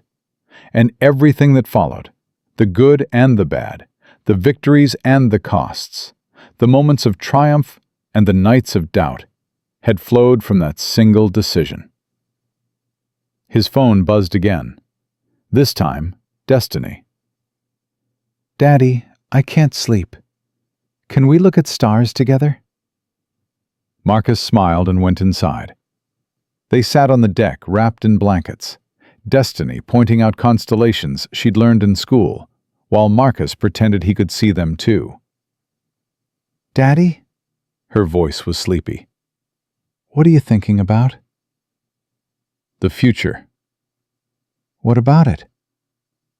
"How different it looks from here than it did 6 months ago." He pulled her closer. "Back then, I didn't know if we were going to make it. Now we're okay?" "Yeah, baby. We're okay. We're more than okay." "Because you saved the lady on the bridge?" "Partly, but mostly because we didn't give up. When things got hard, we kept going. When people tried to hurt us, we kept being good anyway." Marcus kissed the top of her head. "That's the only thing I know for sure. You can't control what happens to you, but you can control who you are when it happens." Destiny was quiet for a long moment. "Daddy?" "Yeah?" "I forgive Jenny Brennan." Marcus looked at her. "You do?" "I've been thinking about it. What she said was really mean, and it hurt a lot. But her dad called and apologized. She's volunteering at the community center. She wants to make things right." Destiny paused. "Mrs. Patterson says holding on to anger is like drinking poison and expecting the other person to get sick. I don't want to be sick anymore." Marcus felt his eyes sting. "That's very grown up of you, baby. I'm going to write her a letter. Tell her I forgive her. But also tell her that her words really hurt, and she needs to be more careful about what she says." Destiny looked up at him. "Is that okay?" "That's more than okay. That's exactly right." They watched stars until Destiny fell asleep against his shoulder. Marcus carried her inside, tucked her into bed, and stood in the doorway for a long moment, watching her breathe. 9 years old, wise beyond her years, fierce and forgiving, and absolutely certain that her father was a hero. He didn't know if he deserved that faith, didn't know if anyone could live up to what a child believed about their parent. But he was going to keep trying. The week at the beach ended too soon, as good things always do. They drove back to Portland on Sunday afternoon, Destiny asleep in the back seat, the ocean already fading into memory. But something had shifted. The exhaustion that had been dragging at Marcus for months felt lighter. The doubt that crept in during sleepless nights had quieted. The question of whether any of this was worth it had found its answer. Yes, it was worth it. Not because of the money or the title or even the workers whose lives he'd made safer, It was worth it because of the girl in the back seat. Because she was growing up believing that integrity mattered, that hard work led somewhere, that doing the right thing, even when it was hard, was the only path worth walking. She was watching him, learning from him, becoming who she would become based on who he was right now. And right now, he was someone worth emulating. That was enough. That was everything. They got home as the sun was setting. Marcus carried sleeping Destiny up to their apartment, tucked her into her bed, and stood at the window looking out at Portland's lights. His phone buzzed.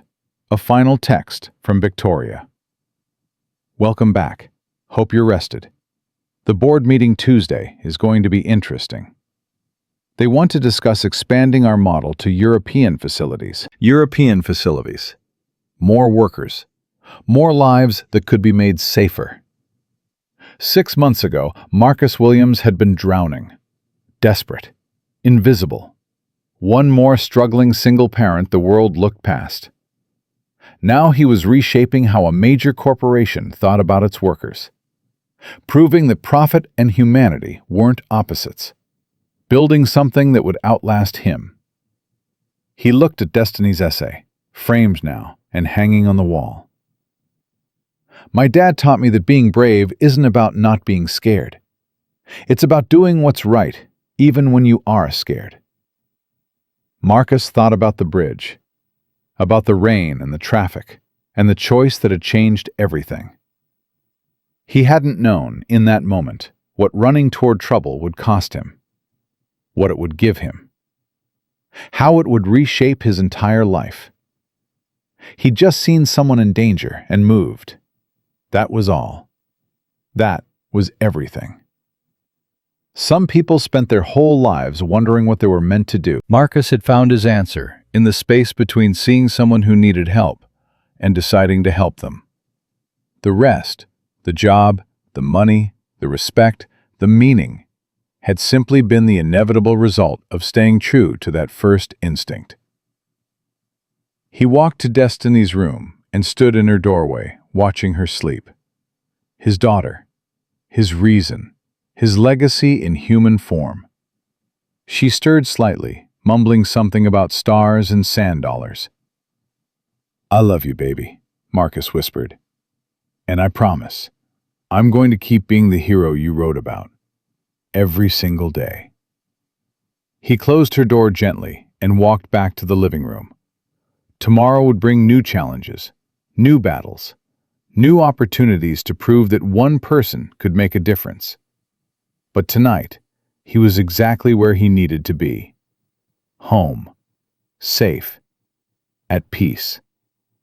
The storm had passed, and Marcus Williams, single father from nowhere, was finally standing on solid ground. Not because luck had found him, not because he'd been in the right place at the right time, but because when the moment came, when a stranger needed help and every logical reason said to keep driving, he'd thrown open his door and run into traffic. That choice had cost him everything he thought he needed, and given him everything he never knew to ask for. That was the truth about heroes. They weren't born, they were made, one impossible choice at a time. And Marcus Williams, father of destiny, director of operations, the man who ran toward trouble instead of away, was proof that anyone could become one. All you had to do was decide, then show up, and never stop.